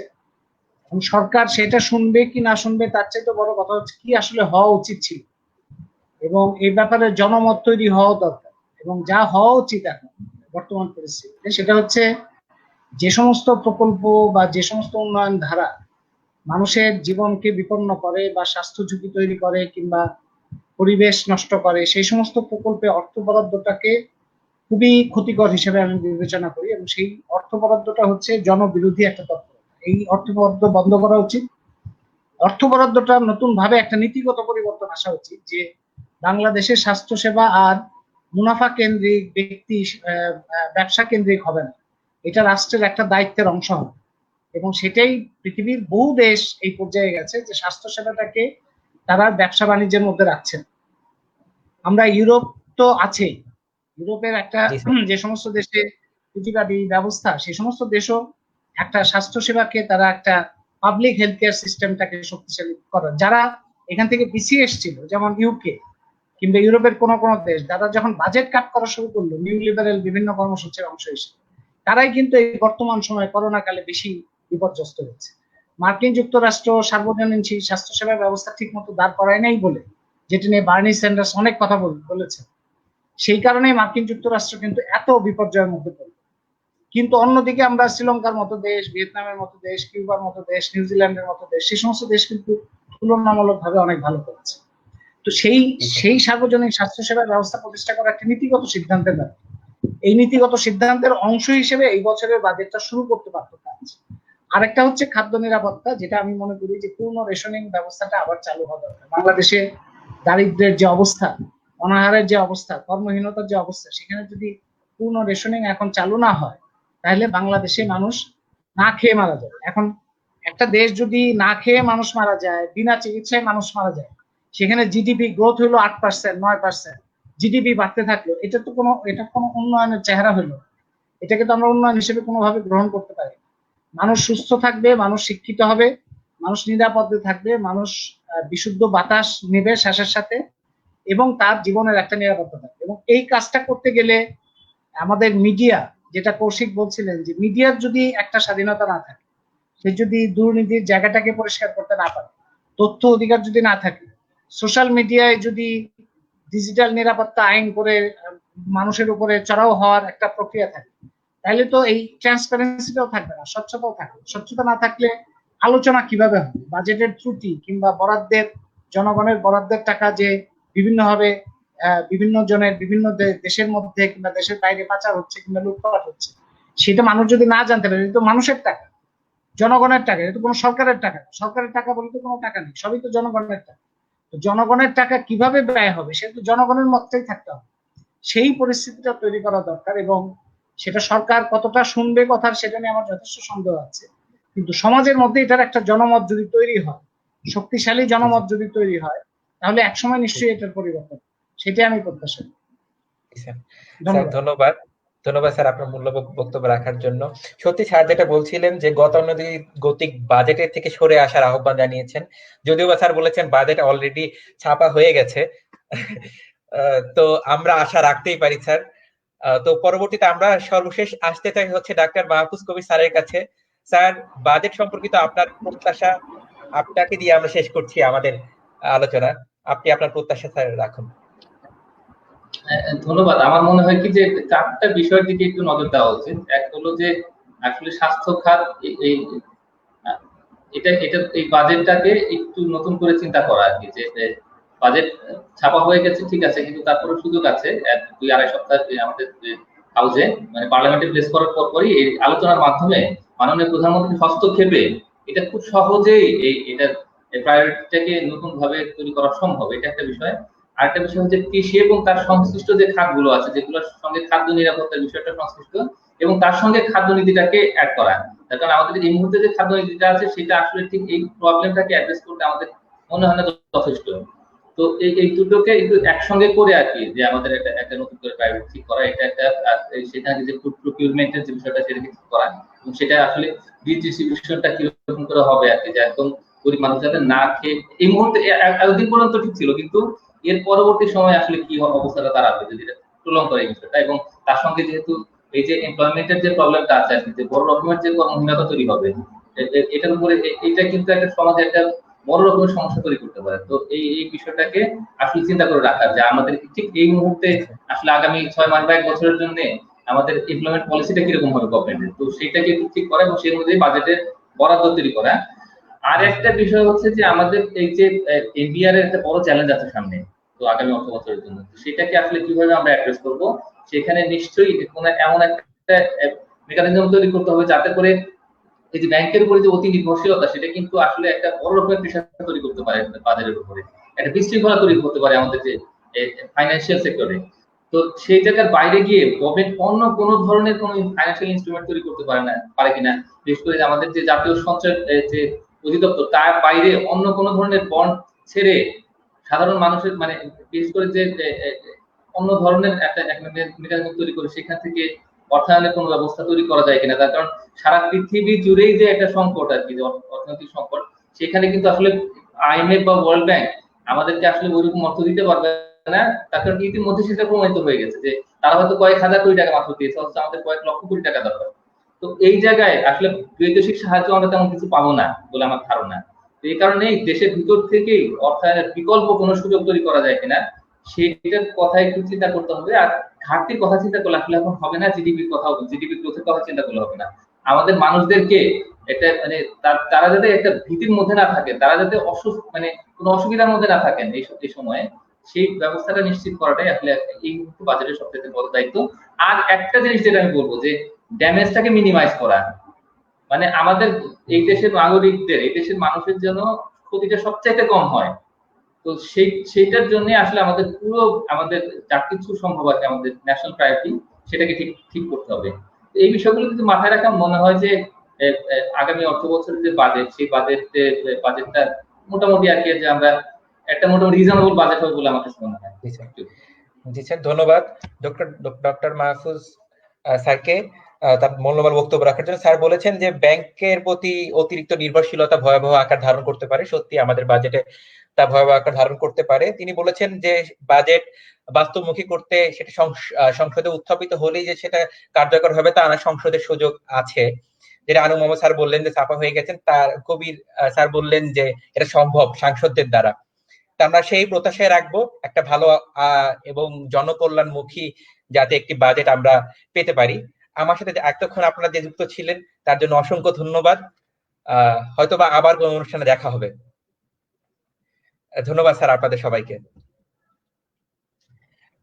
তো আমরা আমাদের আলোচনার একদম দ্বার প্রান্তে এসে উপস্থিত।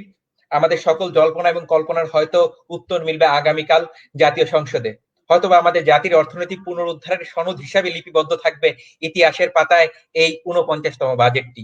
তাই জনকল্যাণমুখী বাজেট কামনায় আজকের আলোচনার ইতি টানছি এখানেই। ধন্যবাদ জানাই সকল সুপ্রিয় দর্শক শ্রোতাদের যারা তাদের মূল্যবান সময় নষ্ট করে আমাদের সঙ্গে ছিলেন। ধন্যবাদ সবাইকে। আবার দেখা হবে অন্য কোনো ক্ষেত্রে। করোনা ঝুঁকি কিন্তু এখনো আছে, তাই বলবো ঘরে থাকুন নিজের স্বার্থে এবং পরিবারের স্বার্থে। আজকে বিদায় নিচ্ছি আমি, প্রান্ত সাহা।